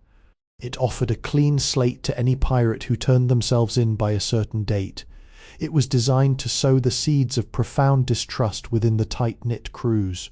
Suddenly, every sailor on deck had to wonder if his shipmate, the man he had stood shoulder to shoulder with during a storm, was quietly planning to jump ship, take the pardon, and perhaps even sell out his captain to secure a reward. This policy transformed the pirate ship into a theatre of suspicion, the shared ideology that had once bound them, that collective defiance of the imperial order, now withered under the pressure of individual survival. Why die fighting for a cause that was clearly failing when you could walk ashore, receive a certificate of immunity, and potentially find work again? The empires were essentially buying back their own labour force one sailor at a time. It forced the pirate captains to either rule through increasing and often self-destructive violence, or to watch as their crews evaporated into the safety of the amnesty. The pardon was also a humiliation, a final way for the state to assert its dominance. By forcing a pirate to bow and swear allegiance to the very monarch they had spent years robbing, the state was performing a ritual of re-subjugation. It wasn't enough to just capture them. The state needed them to renounce their own autonomy. Those who took the pardon were often left in a state of purgatory, untrusted by their former comrades, and perpetually viewed with suspicion by the colonial authorities. They were reclaimed subjects, but they were no longer the men they had been. They were ghosts of their former selves, haunted by the memory of the life they had bartered away. This period marked the effective end of the Golden Age as a political rebellion. The pardon successfully drained the movement of its lifeblood, the men who manned the guns. As the crews thinned out, the ships became impossible to sail. The tactical advantages vanished, and the once mighty floating republics were left drifting, undermanned and vulnerable. The empires had won, not by proving their moral superiority, but by proving that they could make the cost of freedom higher than the price of submission. It is a cynical yet brilliant chapter in the history of power, a reminder that when an authority wants to crush a rebellion, it doesn't always need to sharpen its sword. Sometimes it only needs to open the door and wait for the fear to drive the rebels back in. The end of the Golden Age did not arrive with a whimper, but with the brutal, splintering violence of the battle at Ocracoke Inlet. By late 1718, the dream of a floating republic had been systematically dismantled by the king's pardons and the relentless pursuit of royal governors. For Edward Teach, the man known to history as Blackbeard, the end was a long time coming. He was no longer leading a fleet, but clinging to a single vessel, the Adventure, with a skeleton crew of men who had seen the writing on the wall and were waiting for their chance to flee. When Lieutenant Robert Maynard of the Royal Navy finally cornered him, the encounter was less a naval battle and more a desperate, claustrophobic brawl. Blackbeard knew he was outgunned, but he leaned into his own myth, using every psychological trick he had cultivated over the years. He fought not with the expectation of victory, but with the intent of creating a final, terrifying spectacle that would haunt the annals of history. The battle was fought in the narrow, shallow waters, a desperate terrain where the larger, more powerful naval ships could not easily maneuver, forcing the fight onto the blood-slicked decks. It was a savage, intimate affair. Muskets were fired at point-blank range. Cutlasses clashed with a metallic ring that cut through the screams of the dying, and the air grew thick with the acrid stench of sulphur and brine. When Blackbeard finally fell, He did so under the weight of multiple wounds, 5 gunshot holes and 20 sword slashes, a physical testament to the fact that it took an entire squad of the Empire's finest to bring down one man who refused to be shackled. He died as he lived, surrounded by the chaos of his own making, a larger-than-life figure who had forced the world to look at him, even as it worked to destroy him. But the death of Blackbeard was also a grim indicator of the new order. Maynard didn't just kill the man, he decapitated him. He suspended the pirate's head from the bowsprit of his ship, a gruesome, visceral trophy to be displayed in the ports of the colonies. It was a message to every other outlaw still clinging to the dream of freedom. The age of the independent sea rover was over. The state had reasserted its monopoly on violence. As Maynard's ship sailed back into port with the grisly cargo swaying in the wind, the message was clear. Individual defiance, no matter how charismatic or terrifying, was no match for the slow, crushing grind of imperial law. The legend of the pirate began to crystallize the moment the head hit the deck, transforming from a man of flesh and blood into a cautionary tale for the ages. The end of the Golden Age was not a finale, it was a transmutation. While the colonial gazettes and the imperial archives declared the pirate menace extinguished, the truth was far more elusive. The ships were dismantled, yes, and the most notorious flags were burned, but the men who manned them did not simply evaporate into the ether. They vanished into the labyrinth of the archipelago, the countless unmapped cays and shifting sandbars that remained beyond the reach of any king's tax collector or naval patrol. They had learned the ultimate lesson of the sea, that to survive one must become like water. When the pressure of the empires became too great, the pirates did not break, they dissipated, they shed their notoriety like a snake sheds its skin. The captain became a reclusive planter in a hidden cove. The quartermaster became a merchant in a port city, trading in goods that were never officially manifested, and the sailors, those masters of navigation and survival, became the unseen conduits of a new, illicit world. This was the birth of the Ghost Fleet, not of ships, but of ideas. The rebellion had moved from the open ocean into the collective consciousness of the dispossessed. They had proven that a society could be built on something other than crown-granted charters. They had introduced a dangerous, infectious notion to the common people of the colonies, that the status quo was a choice, not an inevitability. By simply existing in the margins, by refusing to be counted, to be taxed, or to be governed, they maintained a flicker of autonomy that no imperial decree could extinguish. The horizon, once a theatre of cannon fire and blood, became a sanctuary of silence. But it was a silence that carried weight.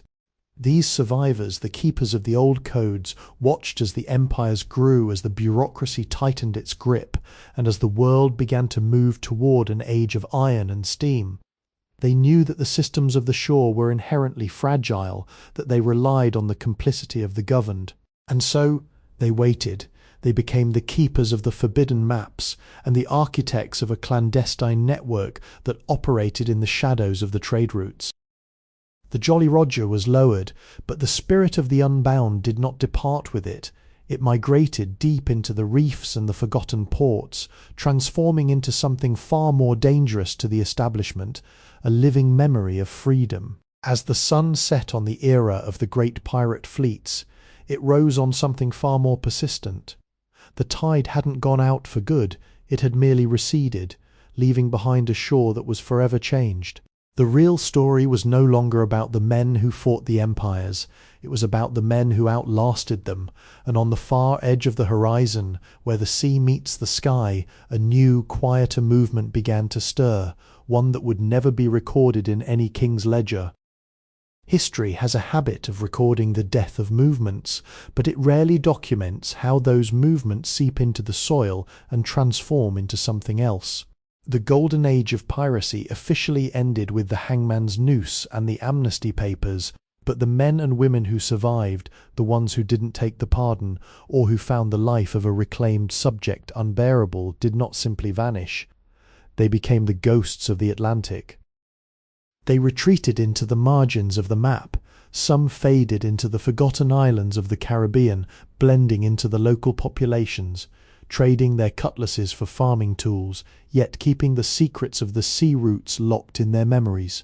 Others became the privateers of the shadows, small-time smugglers who operated under the noses of the newly enforced imperial trade laws. The grand theatrical rebellion of the Jolly Roger was gone, but it was replaced by a quieter, more pervasive defiance, the act of living outside the system without seeking to confront it head-on. This shift was a profound evolution in their philosophy. They realized that to be a pirate was not to fly a flag, it was to maintain a way of life that was invisible to the state.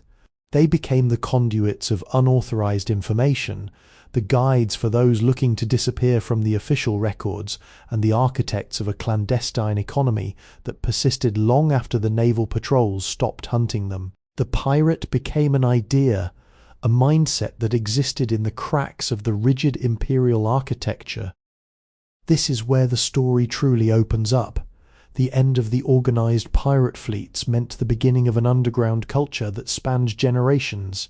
These individuals carried the memory of what it meant to be free, the knowledge of the stars, the survival skills learned in the wild, and the absolute distrust of authority, and passed it down. They were the ones who reminded the common folk that the laws of the king were not the laws of the universe.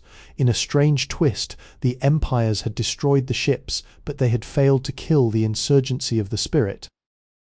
As we look further into this post-pirate era, we find that the dream of the floating republic did not die. It simply went into hiding, waiting for the right current to pull it back toward the surface.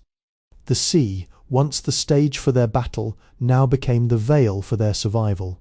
And in the hidden coves and the quiet, smoke-filled taverns of the later 18th century, the legend of the freeman did not just survive, it began to morph into the foundation for the revolutionary movements that would eventually topple the very empires that hunted them.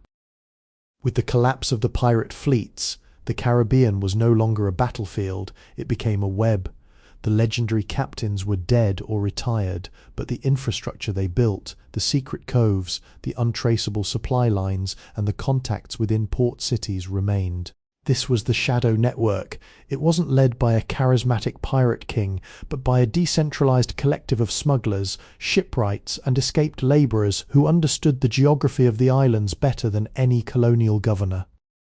If you knew where to look, in the dim light of an unmarked tavern in Tortuga or among the shifting tides of the Mosquito Coast, you could find these people. They were no longer pirates in the traditional sense. They were facilitators of a forbidden economy. They moved goods that the empires banned, provided safe harbour to those fleeing indentured servitude, and maintained an unofficial postal system that carried secrets, letters, and revolutionary ideas from one end of the Atlantic to the other. This network operated on a currency of trust and necessity, not gold. The Royal Navy could sink a ship, but they could not sink a network built on mutual survival. If a man went overboard or a crew needed a hideout to patch a hull, the Shadow Network ensured they vanished before the authorities could reach the scene. It was a society of the disappeared. They created a parallel world, a place where identity was a choice, and the official records of the empire, births, deaths, and debts, were simply ignored or rewritten. This period saw the rise of a new kind of pirate, the merchant rebel. These were individuals who appeared to be law-abiding sailors on the surface, but whose cargo was a blend of legitimate trade and subversive cargo, illegal pamphlets, banned tools, and, most importantly, stories of the Golden Age. They weren't seeking to plunder treasure, they were seeking to keep the idea of autonomy alive. They were the bridge between the violent rebellion of the past and the political revolutions that would soon ignite the globe. In this stage of the narrative, the struggle became a war of information. The empires spent fortunes trying to map every island and count every man. The Shadow Network spent their lives proving that there were corners of the world that would never be measured. It was a game of cat and mouse, but the mice had learned how to turn the house into a maze. As the empires became more rigid, more bureaucratic, and more obsessed with control, They inadvertently created more cracks, and in those cracks the survivors of the pirate age thrived, silently weaving the threads of a future that the crown could neither foresee nor prevent.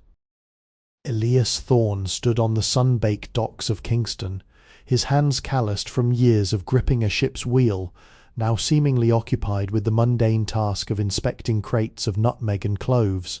To the customs officers patrolling the harbour, he was just another weary trader, hoping to turn a modest profit before his vessel, the Kestrel, returned to the colonies. They didn't see the flicker of calculation in his eyes, nor did they suspect that the thick, fragrant burlap sacks contained something far more volatile than spices. Hidden beneath a false bottom in his primary cargo crate lay the Black Correspondence, a collection of letters, manifestos, and updated charts of the Shadow Network's safe harbours. These were not letters of treasure or loot, they were the logistical blueprints for a burgeoning movement, connecting the disillusioned veterans of the pirate age with the radical intellectuals in the port cities of the Americas. Elias moved through the port with the practised ease of a man who had long ago mastered the art of being invisible. He greeted the customs officer with a respectful nod and a small bribe of premium coffee, enough to ensure the man wouldn't probe too deeply into the Kestrel's hold, but not enough to seem like he was hiding a king's ransom. It was a delicate performance of mediocrity. As the sun began to dip, painting the harbour in hues of bruised purple and gold, Elias met his contact in the shadow of a warehouse. It was not a grand meeting, no whispered passwords, no cloaks. It was a simple exchange, a heavy ledger for a sack of tea. Inside that ledger were the names of families who needed safe passage away from the tightening grip of the governor, and the locations of the hidden coves where the network ships could replenish water and provisions without being recorded in any port log. For Elias, the thrill was no longer the chase of a prize ship, it was the thrill of the unseen connection. He knew that each letter he carried, each piece of intelligence he relayed, was a stitch in a shroud for the empires. He was a courier of defiance, a ghost ship sailing in plain sight. As he walked back to his cabin that night, the weight of the papers in his pocket felt like the weight of a revolution. He was no longer a pirate, but he was doing something far more dangerous. He was proving that even in a world of absolute top-down control, the people could still weave their own invisible and unstoppable path. As Elias stepped back onto the deck of the Kestrel, the silence was unnatural. There was no rhythmic lapping of waves, only the sharp phantom whistle of the wind through the rigging. His instincts, honed by years of surviving the brutal Atlantic, flared, a warning ancient and visceral. He was being watched. From the dark silhouette of a larger merchantman anchored nearby, a hulking mass emerged. It was the HMS Vengeance, a naval patrol corvette, her lanterns smothered in heavy canvas to erase her signature in the night. They weren't using searchlights or firing warning shots. They were hunting with the cold, silent efficiency of a predator. Elias didn't need to be told. "Weigh anchor," he commanded, his voice a low, steady blade of authority. The Kestrel was no warship, but she was a masterpiece of evasion, built with a shallow draft and a reinforced hull to dance through the treacherous shallows where the heavy naval vessels dared not tread. The Vengeance surged forward, her wake tearing the mirror-still surface of the bay. The chase had begun. Under the silver wash of moonlight, it was a dance of death. Elias did not point the bow toward the open sea, where the speed of the naval ship would inevitably overtake them, but instead aimed for the Devil's Teeth, a sprawling reef marked on every Royal Navy chart, with a single, ominous warning: danger, uncharted. A cannon roared from the patrol ship, the flash blinding in the dark, the shot sending a geyser of water cascading over the Kestrel's rail. Elias stood at the helm, his eyes locked on the darkness ahead, reading the water's surface like a prayer. He knew every jagged tooth of rock beneath the deep sapphire abyss. "Steady as she goes," Elias roared, his hands locked onto the wheel. He was gambling everything, the cargo, the intelligence, and the lives of his crew, on his intimate knowledge of the reef. If he threaded the needle, he would vanish into the black labyrinth of the islands, leaving the Navy to curse their own caution. But a single miscalculation would see the Kestrel splintered against the granite, exposing the Shadow Network's heart to the crown. As the Kestrel dived into the teeth of the reef, Elias felt the ship shudder, and for a moment the only sound was the grinding of stone against the hull's edge. "Cut the engine and douse all lights," Elias barked, his voice barely a whisper against the roaring wind. The command was met with immediate, practiced silence. The Kestrel's crew knew the drill. They moved like shadows, extinguishing the lanterns and killing the ship's momentum with a final desperate turn of the rudder. The ship shuddered to a halt, nestled deep within the treacherous, narrow limestone teeth of the reef. The silence that followed was heavy, suffocating. The only sounds were the creaking of the ship's timbers and the distant, rhythmic thrum of the HMS Vengeance's hull cutting through the water. Elias stood at the rail, his breath hitched in his throat, watching the naval ship approach. The Vengeance was a giant, lumbering beast, her iron-clad hull glowing faintly under the moon. She was moving directly toward the very heart of the Devil's Teeth. Elias held his hand up, signalling his crew to stay frozen. They were less than 50 yards from the royal vessel, so close he could hear the voices of the Marines on deck, could smell the burning tobacco from their pipes. The captain of the Vengeance was clearly overconfident, believing that the rebel ship had foolishly tried to outrun them and had likely run aground in the deep water just ahead. He didn't realize that he was sailing straight into a stone-walled trap. As the Vengeance glided into the narrow channel, the water began to churn violently. The reef here was not just rock. It was a complex system of shifting coral shelves and hidden granite pillars. The naval captain, sensing the danger too late, shouted for an emergency reversal of engines. But the momentum of the heavy warship was too great. The thud was sickening, a deep, resonant vibration that travelled through the very floor of the ocean. The Vengeance had struck a submerged granite spire. Metal groaned against rock, a sound of dying steel, as the ship listed sharply to the starboard side. Chaos erupted on the naval vessel, not because of a battle but because of the sheer, panicked realization of their own incompetence. They were stuck, immobilized in a graveyard of their own making. Elias didn't smile. He didn't feel the triumph of a victor. He only felt the grim satisfaction of a ghost watching a hunter fail. He leaned toward his helmsman and whispered, "Let's vanish." As the Kestrel ghosted deeper into the fog-shrouded archipelago, the adrenaline of the escape began to ebb, replaced by a cold, prickling tension on the lower decks. Elias was in his cramped quarters, carefully checking the integrity of the black correspondence, when he felt the presence of a shadow at his door. It was Silas, a young sailor who had joined the crew only a month prior, supposedly a deserter from a merchant ship in Bridgetown. Silas didn't knock. He stood in the doorway, his posture lacking the usual deference he showed the captain. His eyes weren't fixed on Elias, but on the crate, the one with the false bottom. "We didn't just escape a patrol, Captain," Silas said, his voice devoid of fear, carrying an edge of cold calculation. That naval vessel wasn't looking for a common smuggler. They were looking for that. Elias stood slowly, his hand instinctively moving toward the pistol tucked into his belt. "You talk too much for a man who signed onto this crew to haul spice, Silas." "Spice doesn't require a cipher key," Silas countered, gesturing to a small, intricate metal tool Elias had left on the chart table. "I know what's in those papers. It's not just maps, it's names, and there are people in the capital who would pay a king's ransom to know which merchants are actually keeping the flame of the Brotherhood alive. You're not just moving goods. Elias, you're building a rebellion that has no chance of winning." The silence in the cabin was broken only by the rhythmic creaking of the ship's hull. Silas was right about the cargo, but he was dead wrong about the nature of the crew.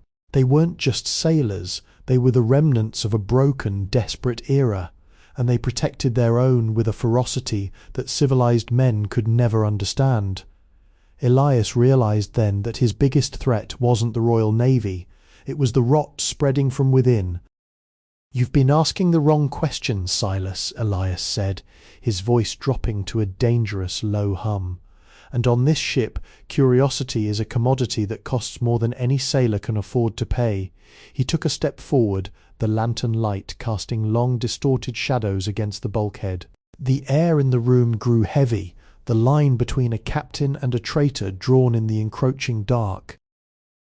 Elias's expression softened, a masterclass in deception that he had refined over decades of dealing with cutthroats and kings alike. He let his hand drop from his belt and gestured toward the map table. "You're observant, Silas, perhaps too observant to be a simple deckhand," Elias said, his voice taking on a tone of conspiratorial intimacy.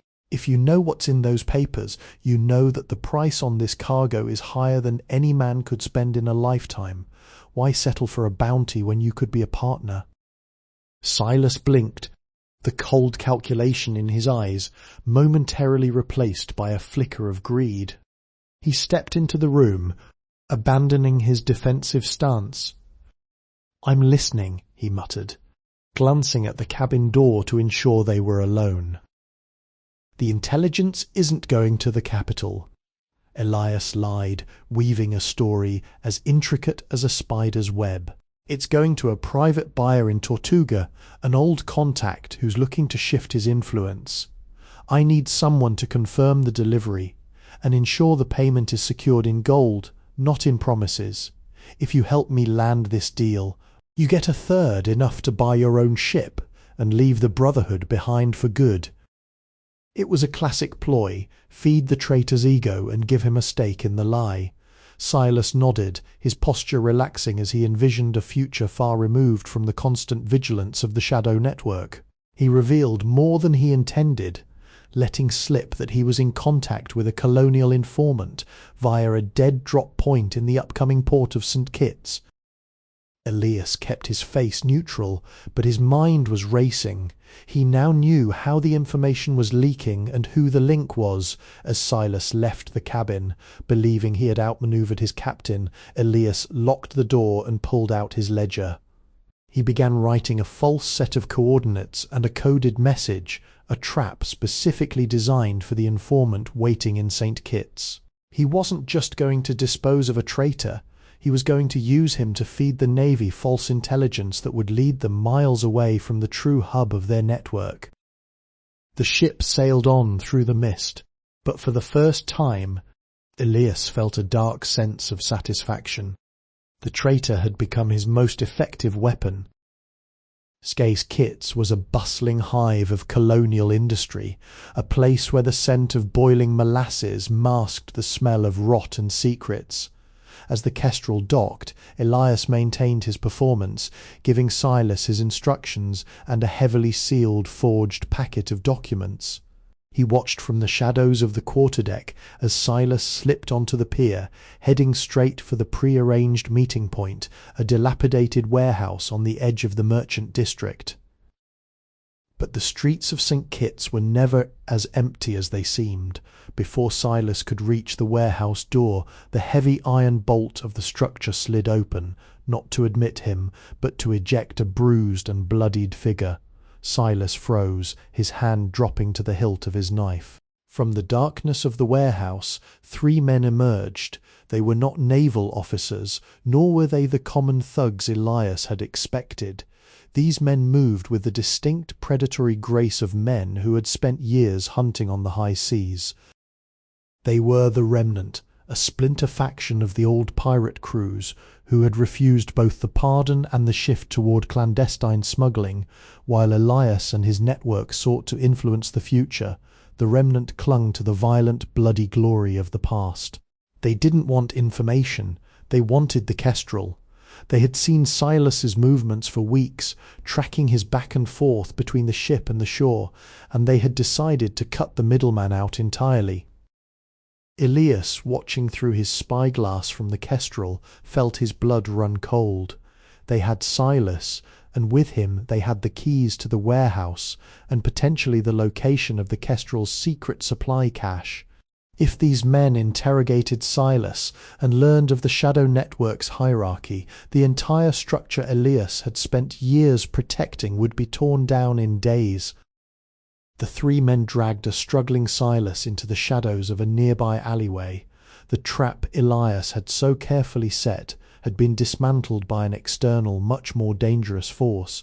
Now he faced an impossible choice: abandon his spy and the information he carried, knowing the Remnant would torture the truth out of him, or risk everything by launching a rescue mission into the heart of a hostile territory, effectively declaring war on a faction that fought with no rules and no remorse. The Kestrel was no longer just a merchant vessel, she was the stage for a desperate three-way conflict. Elias knew better than to charge into a trap. To strike the Remnant would be to ignite a firestorm in a harbour crawling with colonial authorities. The winner of such a brawl would only be the Royal Navy. Instead, he chose the deadliest path of all, the path of the diplomat. He sent a single unmarked skiff toward the warehouse, carrying nothing but a white flag and a small heavy iron box, his credentials. The leader of the Remnant, a man known only as Vane the Younger, met Elias in the centre of the warehouse. The air was thick with the smell of damp earth and stale ale. Silas was tied to a chair in the corner, his face a map of fresh bruises. Vane gestured to the prisoner with his cutlass. "Your boy has a big mouth, Captain," he sneered, his eyes narrow and reptilian. "He told us you're hoarding the map to the sunken payroll of the fleet. Give us the coordinates, and you can keep your ship." Elias stood motionless, his heart hammering against his ribs like a trapped bird, but his face remained a mask of icy calm. "The payroll is a ghost story, Vane. If you kill me, you'll never find the true roots, the ones that keep us fed, armed, and invisible to the king's men. You want gold, you're thinking like a pirate of the dead era. I'm offering you something more valuable, a stake in the supply lines." He stepped closer, his voice dropping to a whisper. "You attack me. The Navy descends on this port, and we both swing from the gallows by dawn. You let us go, I give you the locations of 3 untouchable ports currently under my control. You can raid them, tax them, or hide in them, but you leave my ship, my crew, and my business alone." Vane hesitated. The prospect of gold was a primal urge, but the cold, hard logic of survival was a language all men of the sea understood. He looked from the iron box to Silas, then back to Elias. The warehouse seemed to shrink as the silence stretched, a gamble on the greed of an old-world relic against the vision of a new, shadow-bound survivalist. Elias had placed his entire life on the table, offering the Remnant a piece of his network just to buy his ship another day of existence. It was a betrayal of everything he stood for, but in the brutal arithmetic of the sea, he was simply choosing the weapon that would kill him last. Elias held his breath, watching Vane's fingers hover over the latch of the iron box. The silence was agonizing, punctuated only by the distant, rhythmic bell of a guard tower. "A stake in the supply lines," Vane murmured, a cruel smile curling his lips. "It's a bold offer, Captain, almost enough to make me forget how much I hate your kind." Vane reached out, his hand finally gripping the edge of the box. That was the moment. Elias didn't wait, he didn't blink, he stomped his heel once, a sharp percussive signal onto the wooden floorboards. Outside in the harbour, the Kestrel roared to life. A deafening blast of a swivel gun erupted from the ship's bow, the canister shot tearing through the warehouse's rotting shutters and shattering the support beams behind Vane. The warehouse exploded into chaos. Dust and splinters filled the air, blinding the Remnant faction. Elias moved with the predatory speed of a man who had spent his life in the rigging. He surged forward, drawing his cutlass in one fluid motion, and drove the hilt into Vane's temple, sending the pirate leader sprawling into the dark. He didn't pause to finish the man. He grabbed Silas by the collar, hauling the stunned sailor to his feet. "Run," Elias commanded, dragging him toward the back exit as the warehouse began to groan under the impact of the Kestrel's barrage. The remnant's men scrambled, disoriented by the flash and the thunderous noise of the ship's guns. Elias and Silas burst out into the cool night air, the smell of gunpowder and salt filling their lungs. Behind them, the warehouse began to buckle, a tomb for the faction that had tried to steal his legacy. Elias didn't look back. He didn't need to. He sprinted toward the docks where his crew was waiting, their muskets levelled at the approaching guard patrols. The trap had been sprung, the blood had been spilled, and the shadow network had just proven that it was not to be toyed with. They were not just survivors, they were the architects of their own destiny, and anyone who stood in their way would find that the tide was no longer turning in their favour. The aftermath of the warehouse explosion was immediate. St. Kitts was no longer a port, it was a cage. The governor had mobilised every available marine and colonial militia, turning the narrow streets into a gauntlet of steel and musket fire.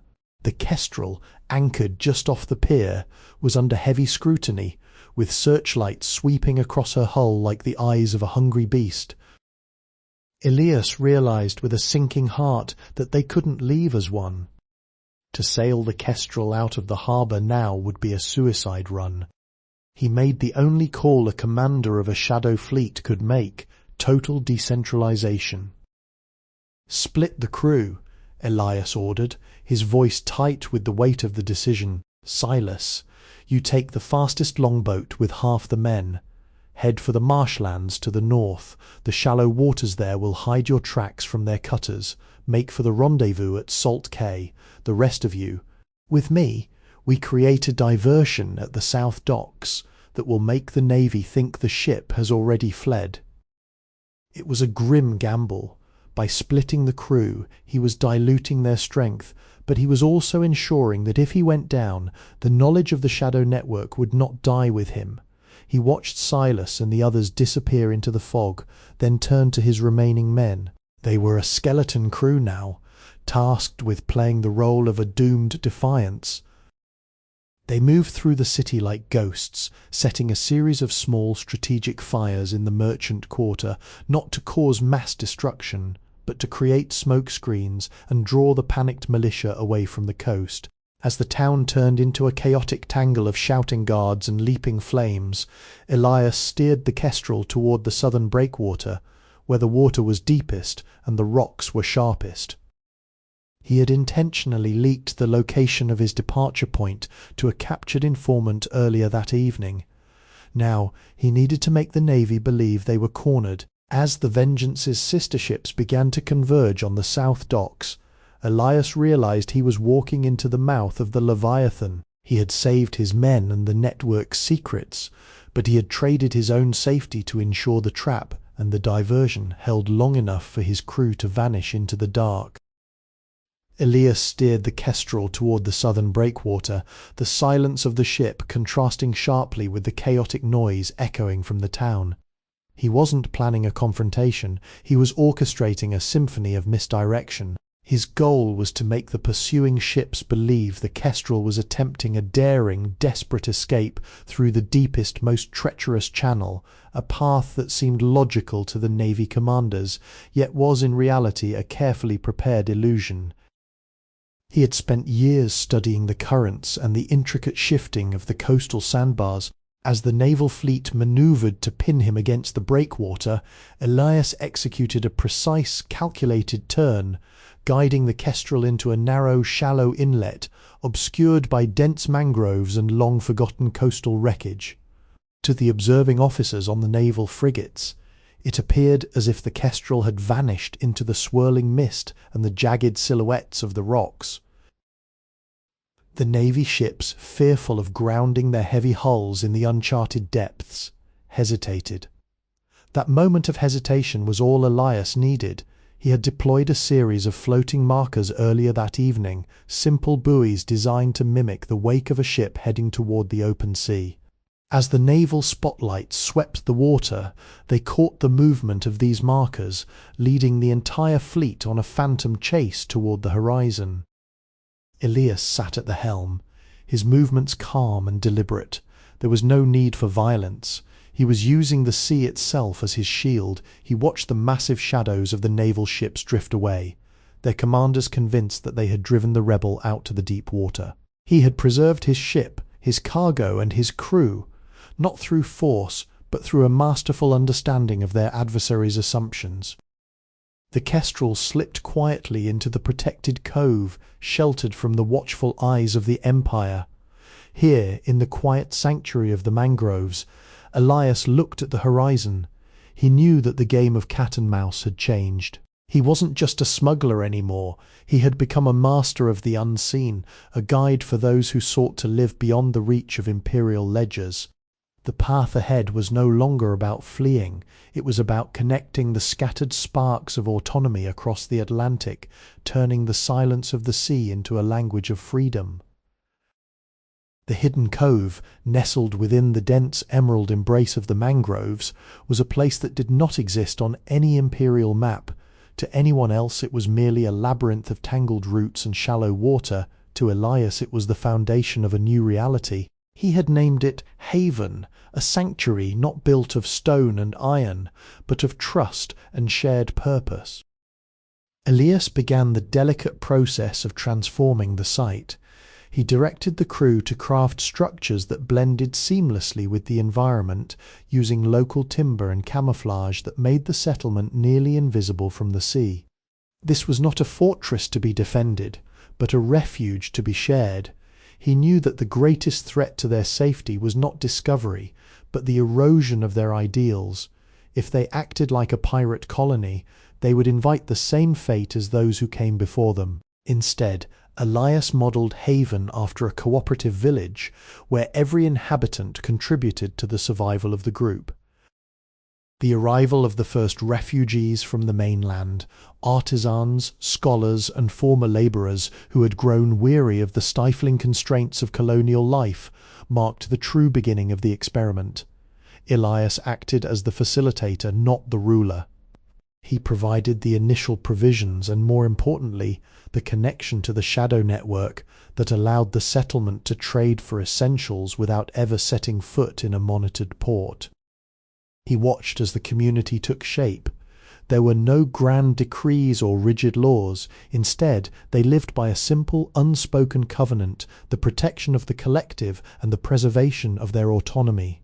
Haven became a waypoint, a place where a person could stop, catch their breath, and decide who they truly wanted to be outside of the Empire's definitions. Elias spent his days coordinating the arrival of supplies and ensuring that the settlement remained undetected. It was a complex, quiet work.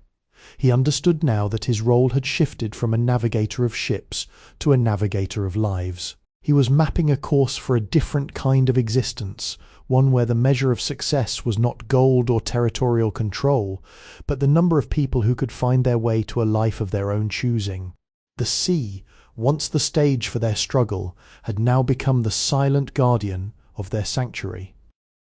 The peace of Haven was shattered, not by cannons, but by the rhythmic, exhausted gasps of a man washed ashore on the outer reef. He was found by the morning patrol, clinging to a splintered fragment of a boat that belonged to no local design. When brought before Elias, the stranger, a weary traveller named Julian, did not speak of treasure or war. He spoke of resonance. "I have travelled across the vastness of the southern waters," Julian whispered, his hands trembling as he unfolded a piece of water-damaged parchment. It was a map, but unlike any Elias had ever seen. It contained markings that mirrored the organizational structure of the Shadow Network, yet the symbols were different, rooted in a different language and culture. "We are not the only ones," Julian explained, his eyes bright with a strange, quiet conviction. "Across the Great Divide there are other circles, other havens, all weaving the same tapestry of autonomy. We have been working in isolation, thinking ourselves the lone embers of a dying fire, but there is an entire constellation of us." Elias examined the parchment. The implications were staggering. If Julian was right, the movement wasn't just a desperate local experiment, it was a burgeoning global phenomenon. The stranger had brought news of a coalition, a loosely knit confederation of secret settlements stretching from the southern archipelago to the far reaches of the eastern trade routes. They were looking for a nexus, a central hub to coordinate their efforts and share the knowledge of their survival. This changed everything for Elias. His mission was no longer merely about protecting a single cove, it was about connecting these disparate, invisible worlds. He realized that the Shadow Network had been a local thread in a much larger, more intricate cloth. The challenge now was to bridge these immense distances without alerting the imperial powers that were, at that very moment, tightening their grip on the global trade route. Elias looked out toward the horizon, his mind mapping a route that defied both geography and imperial authority. He wasn't just building a refuge anymore. He was drafting the blueprints for a silent, interconnected society. As he helped Julian to his feet, Elias felt the weight of a new responsibility. The experiment had moved beyond the cove. It was now an invitation to turn the entire map of the world into a vast, uncharted territory of freedom. The request was sent through the most delicate channels, a series of coded messages tucked into shipments of common goods, carried by sailors who didn't even know they were part of a larger purpose. Within a month, the quiet mangroves of Haven saw the arrival of figures who had travelled across oceans. A map-maker from the northern coasts, a former colonial archivist from the central trade hubs, and a shipwright whose vessels were known for their speed and near-silent operation. They were not generals or kings, but individuals who had each built their own version of a sanctuary. Elias hosted the meeting in a structure woven from living roots and sturdy timber, hidden deep within the canopy. There were no banners, no ceremonies. The air was thick with the scent of sea salt and the quiet intensity of people who held the future in their hands.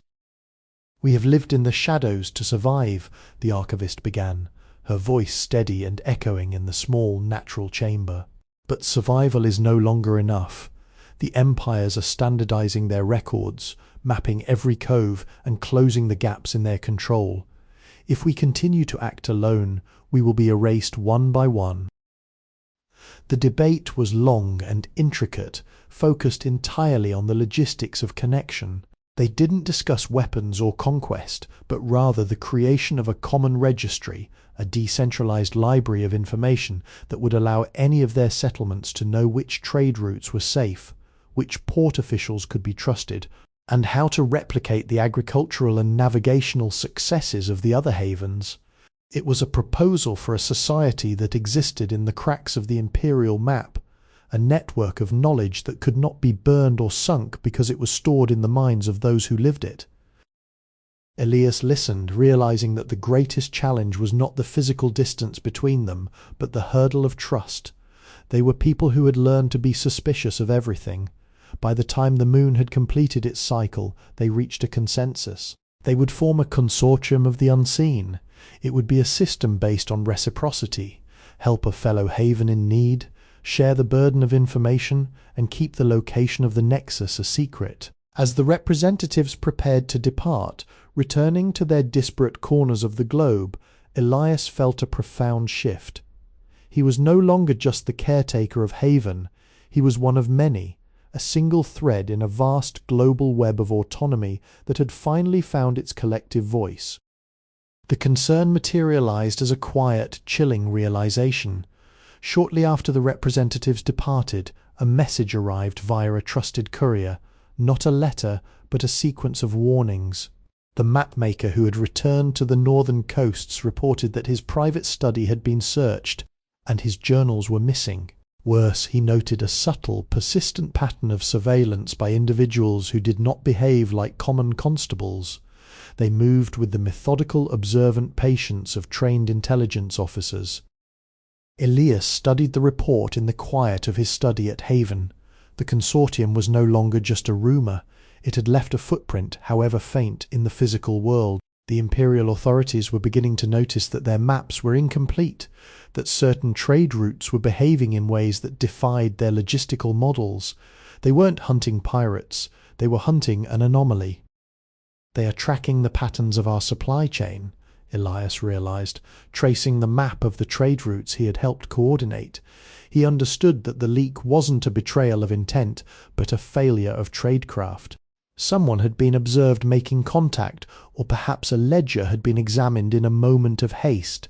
The information was being compiled, a mosaic of disconnected events being pieced together into a dangerous, coherent picture. Elias took immediate action, initiating the Protocol of Shadows. He sent word to all havens to cease all non-essential communication and to go dark, to vanish from the known logistics of the world entirely.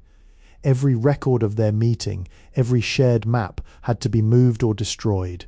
He had to be the shepherd of their retreat, guiding them back into the anonymity that had kept them safe for so long. As he worked, the weight of the moment hit him. The consortium was a fragile, beautiful idea, and it was currently being hunted by an empire that relied on order and visibility. He had to demonstrate that the unseen were more than just a reaction to the empire. They had to be an evolution beyond it. He began to draft a new system of communication, one that relied not on physical ledgers, but on shifting, ephemeral markers, a language of the environment itself that the empire would never learn to read.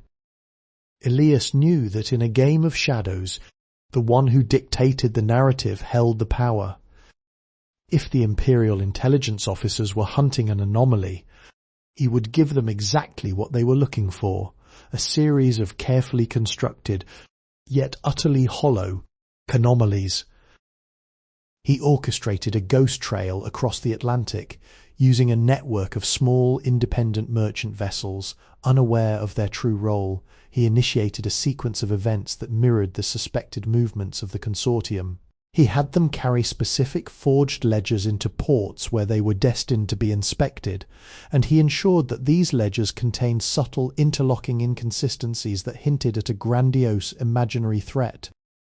The strategy was one of cognitive overload by providing the Imperial intelligence officers with too much information, all of it pointing toward a highly organized but ultimately phantom rebellion. Elias forced them to dedicate their limited resources to chasing shadows. He directed their gaze toward the western trade routes, while the true work of the consortium continued to operate quietly in the eastern currents. He watched the progress of his trap from Haven, tracking the reports that filtered back through the secret channels. The Imperial agents were falling for the bait, chasing the phantom organization from port to port, and in their pursuit they grew increasingly paranoid. They began to suspect local governors and rival officials of harboring the rebels, causing friction within the very structures of the empire itself. The brilliance of the plan was not in how it fought the empire, but in how it turned the empire's own desire for order against itself. Elias had transformed the hunt into an internal crisis for his adversaries. While they were busy interrogating their own people and trying to untangle the web of lies he had spun, the consortium remained shielded, invisible, and growing in the silence between their efforts. Elias had successfully bought the consortium the time it needed to mature, turning the hunt into a masterclass of diplomatic and tactical misdirection. The silence that Elias had maintained to protect the consortium had become a double-edged sword. While he was busy weaving the elaborate web of misdirection to distract the empire, the communication lines between Haven and the other settlements had grown strained. To those living in the isolated outposts, the sudden cessation of intelligence reports felt like a betrayal. They did not see the master plan of the Ghost Trail. They only saw their captain withdrawing into a shroud of secrecy, withholding the very information that kept them safe. A message reached Elias, not from his usual couriers, but via a stern formal summons from the leaders of the Azure Reach Haven. It was an ultimatum. They demanded a face-to-face clarification of his actions, threatening to sever all ties with the consortium if he did not share the hidden knowledge he was allegedly hoarding. Elias stared at the parchment, the ink still fresh. He had acted to preserve their collective anonymity, but in doing so he had violated the core principle of their alliance, radical transparency between equals. He realized he had fallen into the very trap he despised, the arrogance of believing he knew what was best for everyone else. He had played the role of the orchestrator so well that he had forgotten to be a partner. He knew he could not simply explain his way out of this with another letter. Words were cheap in a world built on the currency of survival. He had to go to the Azure Reach himself. It was a perilous journey, forcing him to step out of his own sanctuary and back into the reach of the Imperial patrols he had worked so hard to misdirect. He was choosing to risk his freedom to restore the trust of his allies. As he prepared the Kestrel for the journey, Elias understood that this wasn't just a mission to soothe bruised egos, it was a test of the Consortium's soul. If he couldn't convince them of the necessity of his actions, the network would shatter, and the Empire would find the pieces waiting for them. He was setting out to prove that he was not an architect, building a tower over them, but a navigator guiding them all through the same treacherous waters. The Kestrel cut through the churning waters of the Azure Reach, but the air in the harbour was wrong. There was no bustle of fishing boats, no calls from the shore workers. Instead, there was a heavy, unnatural stillness. As the mist parted, Elias saw the silhouette of 3 Imperial frigates anchored in a wide arc, their cannons trained not at each other, but inward toward the hidden cove of the Azure Reach settlement. The intelligence agency had not been fooled by the phantom trail as much as Elias had hoped. They had used the confusion to narrow their search, identifying the cluster of settlements that deviated from standard shipping lanes. They had found the Reach. "Captain," the helmsman whispered, his hand white-knuckled on the wheel. "If we go in, we're trapped." Elias looked at the shore. He saw the smoke of a small signal fire, a desperate cry for help from the village elders. The pride and the arguments that had led him here vanished in an instant. The internal dissent of the Consortium was rendered irrelevant by the common threat of annihilation. He didn't turn the ship around. "We don't go in as merchants," Elias commanded, his voice calm. He ordered the Kestrel to run up the colours of a neutral vessel, a signal for distress, and steered directly toward the centre of the Imperial blockade. It was a reckless, breathtaking manoeuvre. By placing the Kestrel between the frigates and the cove, he effectively forced the Imperial commanders to hold their fire. Their strict codes of engagement forbade them from firing on a neutral vessel in international waters without direct confirmation of hostile intent. As the Kestrel drifted into the heart of the blockade, Elias sent a rapid, coded light signal toward the shore. "Break out now. Move north into the fog." He had abandoned his chance to argue his case. Instead, he had turned his own ship into a shield. As the Imperial officers shouted orders and readied their boarding parties, Elias stood on the quarterdeck, watching the small, agile fishing boats of the Azure Reach quietly slip out from the shadow of the cliffs, vanishing into the grey shroud of the northern mist. He had bought them their freedom with his own, and as the first boarding hook latched onto the Kestrel's rail, he knew that the Consortium was safe, at least for one more day. The flagship's cabin was a stark contrast to the organic, warm interior of the Kestrel. It was cold, polished, and filled with the scent of dry parchment and ink. Across the desk sat Commander Vane, a descendant of the naval legacy that Elias had long evaded, a man who looked at the world not through the lens of adventure, but through the cold, precise metrics of efficiency. "I have tracked your anomalies for months, Elias," the commander began, his voice devoid of anger, possessing only a chilling professional curiosity. "You have reorganized the logistics of an entire coast, created non-existent trade routes, and shielded communities that by the laws of the Empire should not exist. It is a brilliant display of maritime strategy, but it is a waste. You are an architect, and you are using your talents to build sandcastles that the tide will inevitably sweep away." Elias stood with his hands bound, but his posture remained unbroken. He remained silent, listening. "I do not want your ship, and I do not want your head," the commander continued, sliding a document across the mahogany desk. It was an imperial commission, a position as the chief navigator of the Admiralty's global fleet, The Empire is expanding, and our current maps are failing us. We need someone who understands the currents, the hidden sandbars, and the psychology of the unseen, as you do. Join us. Use your knowledge to streamline the Empire's reach, and in return, you will have the authority to legitimize those communities you work so hard to protect. They will become protected territories under your governance. No more hiding, no more fear. It was the ultimate temptation, the power to institutionalize his ideals, to turn his secret network into a recognized, protected reality. It would end the hunt, end the constant danger for his people, and grant him the resources he had only dreamed of. Yet Elias saw the fine print beneath the promise. To accept was to submit. It was to turn the tools of autonomy into the instruments of imperial control. Elias leaned forward, his gaze meeting the commander's with unwavering clarity. "You offer safety by replacing independence with structure," Elias said, his voice steady. "But you forget the lesson of the sea. You cannot cage the wind, and you cannot map the horizon without losing its essence. If I join you, those communities stop being sanctuaries of freedom and start becoming outposts of an empire. That is a price I will never pay." Elias allowed a mask of thoughtful hesitation to settle over his face. He looked at the Imperial Commission as if it were a weight he was considering bearing, rather than a chain he was being offered. "The scope of your vision is impressive, Commander," Elias said, his voice measured. "To map the entire reach of the Empire with such precision, it would take a lifetime of data. May I see the logs of your current navigational surveys? I need to understand the scale of what you are asking me to manage."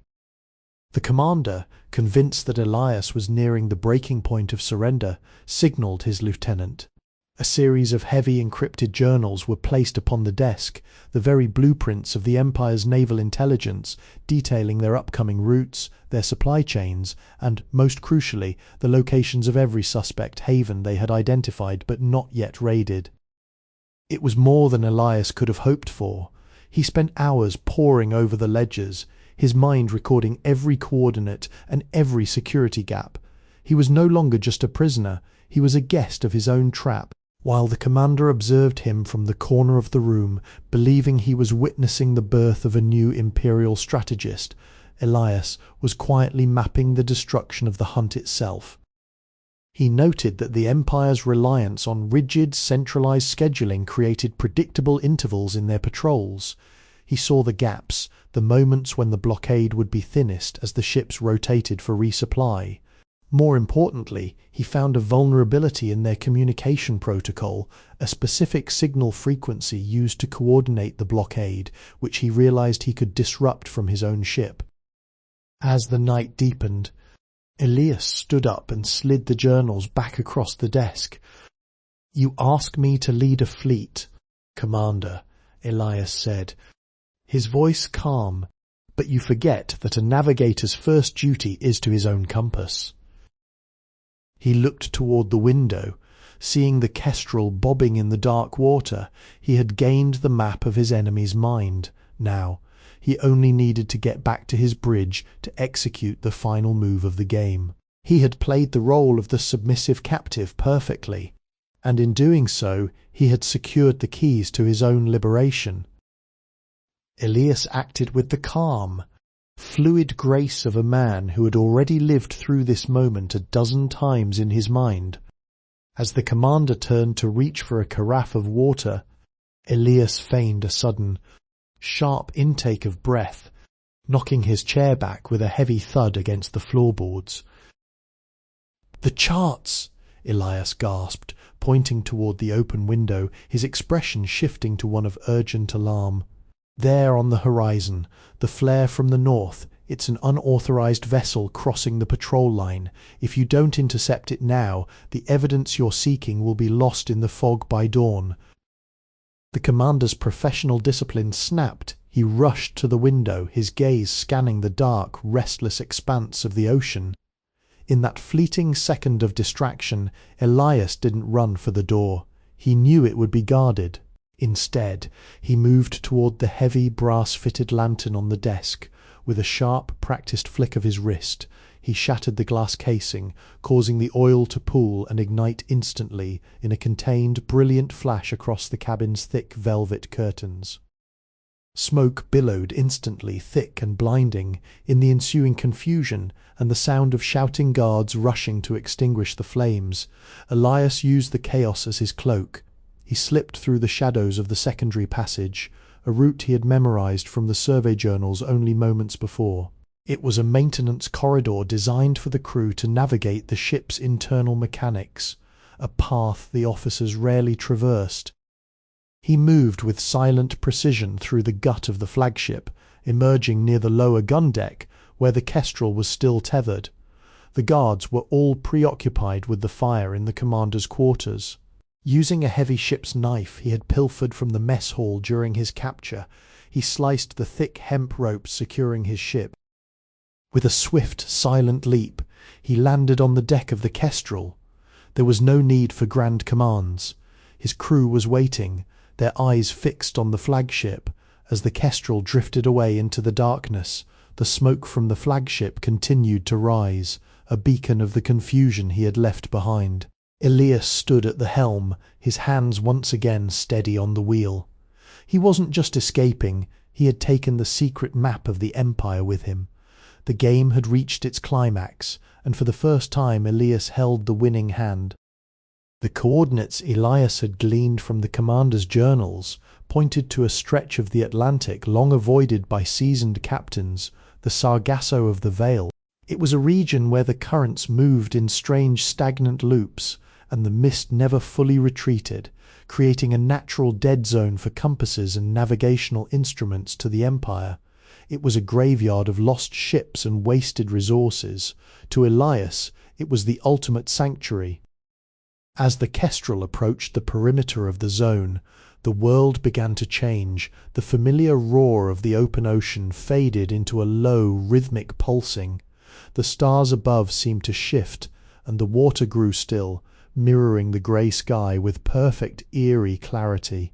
Elias felt the familiar tug of the helm, but here the ship seemed to navigate by a different logic, a pull not of wind or tide, but of the magnetic signatures he had discovered in the forbidden journals. "We are entering the silence," Elias announced to his crew, his voice low but firm. "The Empire will stop at the edge. They fear what they cannot measure, and this place defies all their instruments." He guided the Kestrel deep into the heart of the region here. The water was filled with thick, bioluminescent flora that lit the path beneath the hull, acting as a natural lighthouse in the eternal gloom. The Kestrel became a phantom vessel, sliding through the water without a sound, perfectly obscured by the dense, unnatural fog that swallowed all light and radar signatures. As they drifted deeper, Elias realized that he had not just found a place to hide, he had found a place where the old world could no longer touch them. The Kestrel slowed to a halt in a protected, calm basin, surrounded by towering walls of shifting mist. There were no patrols here, no flags of empire, and no maps that could ever trace their path. He stood at the bow, looking out into the endless, tranquil grey. The shadow network now had a base that was untouchable, a place where they could reorganize, reflect, and grow. The hunt had forced them into the shadows, but in doing so it had pushed them toward a horizon the Empire would never conquer. He was no longer running from the authorities, he was simply existing in a realm they were not meant to find. The silence of the Sargasso of the Vales was profound, but for the crew of the Kestrel it was becoming a heavy shroud. Weeks passed without the sight of another sail, the sound of a distant market, or the chaotic, vibrant pulse of a port town. The camaraderie that had been forged in the fire of their escapes was now fraying under the weight of an eternal, motionless peace. Elias noticed the change during the evening watches. Where there had once been jokes and the sharpening of tools, there was now only a brooding, hollow quiet. His men were not meant for stillness, they were people of the wind and the horizon. Even Silas, his most loyal confidant, found himself staring at the bioluminescent water for hours, his gaze searching for a break in the mist that never came. "We have built a tomb of gold and safety, Captain," Silas said one night, his voice barely audible over the hum of the ship's rigging. "We are safe from the Empire, yes, but we are also cut off from the very world we swore to protect. Without the pulse of the outside, we are just shadows fading into the fog." Elias realized the weight of his decision. In his desire to protect them, he had created a gilded cage. They were not refugees who wanted to disappear. They were pioneers of a new way of living who needed the friction of the world to define themselves. The isolation was meant to be their shield, but it had become their prison. He sat in the captain's quarters, the light from a single lantern casting long flickering shadows against the bulkheads. He had to bridge the gap between their survival and their purpose. He needed to find a way to maintain the secrecy of the haven while reconnecting the crew to the life they had left behind. The challenge was no longer navigating the sea or evading the navy, it was navigating the human heart. He stepped out onto the deck, the cold mist clinging to his coat. He looked at his crew, their faces gaunt in the dim light. "We are not staying here," Elias announced, his voice carrying clearly across the still water. "We are not hiding any more. We will turn the Kestrel back toward the edge. It is time we become not just the keepers of a secret, but the architects of a bridge." Elias didn't intend to return to the chaos of open rebellion, but he knew that silence was no longer a solution. He transformed the Kestrel into a vessel of inspiration rather than just a ship of transit. They began to leave seeds, small waterproof canisters washed ashore near crowded, struggling ports. Inside were not gold or weapons, but simple hand-drawn maps of safe havens, recipes for local agricultural self-sufficiency, and journals detailing the philosophies of the consortium. These were the messages of the unbound. The crew of the Kestrel took to this mission with a renewed sense of purpose. As they navigated the fringes of the Sargasso and darted into the busy shipping lanes, they saw the impact of their work. In the coastal towns of the colonies, people began to gather in secret. They weren't plotting to overthrow governors or burn warehouses. They were learning how to grow their own crops in hidden gardens, how to barter outside the imperial trade monopolies, and how to read the stars to find their own paths. Elias watched from the deck as he saw a small group of farmers on a remote island using the techniques he had documented. They were building their own small autonomous community, inspired by the rumours of the haven in the mist. His influence was spreading not through force, but through the infectious nature of a better life. However, this new approach brought a different kind of risk. By empowering the common people to look toward the horizon rather than the imperial coffers, Elias was creating a quiet, bloodless revolution. The empire's economy was built on dependence, and the seeds of independence he was sowing were beginning to wither the very roots of their control. Elias stood at the helm, watching a flickering torch on the distant shore, a signal from one of the new, budding settlements. The Kestrel was no longer just a ship, it was a gardener, and the ocean had become a vast field where freedom was beginning to take root in the most unexpected places. Change did not arrive with the thunder of falling dynasties or a sudden violent collapse. It came softly, like the tide patiently eroding a shoreline. As the autonomous communities grew stronger, their reliance on the empire's rigid structures faded into obsolescence. Imperial officials eventually found themselves governing empty territories, presiding over regions where the people had already discovered how to sustain themselves, trade on their own terms, and define their own lives. Elias stood on the deck of the Kestrel, watching the sun dip below the horizon. He was no longer a hunted man, nor was he the powerful architect of a shadow empire. He was a guide, the one who had planted the first seeds in the vastness of the sea. The network he had initiated had become a living, breathing entity, self-sustaining and ever-expanding. No one needed his direct instructions anymore, for every inhabitant of the havens had become the captain of their own life. The imperial system, finding no target to strike and no enemy to conquer, gradually withered, undone by its own bureaucratic bloat and its inability to connect with the realities of the world. Elias signalled his crew to hoist the sails. The Kestrel would not return to the Sargasso, nor would it dock at any imperial port. They would sail on, not to hide, but to explore the unknown, to map the final fragments of the world, and to remind humanity that freedom is not a gift to be granted, but a truth to be found when one dares to look straight at the horizon. He glanced down at the worn map in his hands, now covered in notes about safe harbours and open routes. Elias smiled, folded the parchment, and tucked it away. He did not need it any more. To him, the world was no longer a map defined by imperial borders, but a vast, boundless ocean where every soul was a phantom of freedom, untethered by any boundary. The ship glided into the night, silent and proud. Elias did not look back. His work was done. Before him, the dawn of a new era was breaking, an era that belonged to no one, and one that could never again be caged by anyone. Sleepy History with Kevin is created for relaxation, entertainment and sleep purposes. The stories shared on this channel are inspired by historical events, daily life and real periods in history, but they may be simplified, adapted or narrated in a calming way to enhance the listening experience. This content is not intended to be a precise academic or educational source. While we aim to stay generally accurate, some details may be altered for storytelling flow and relaxation. Please do not rely on this channel as a primary source for historical research or study.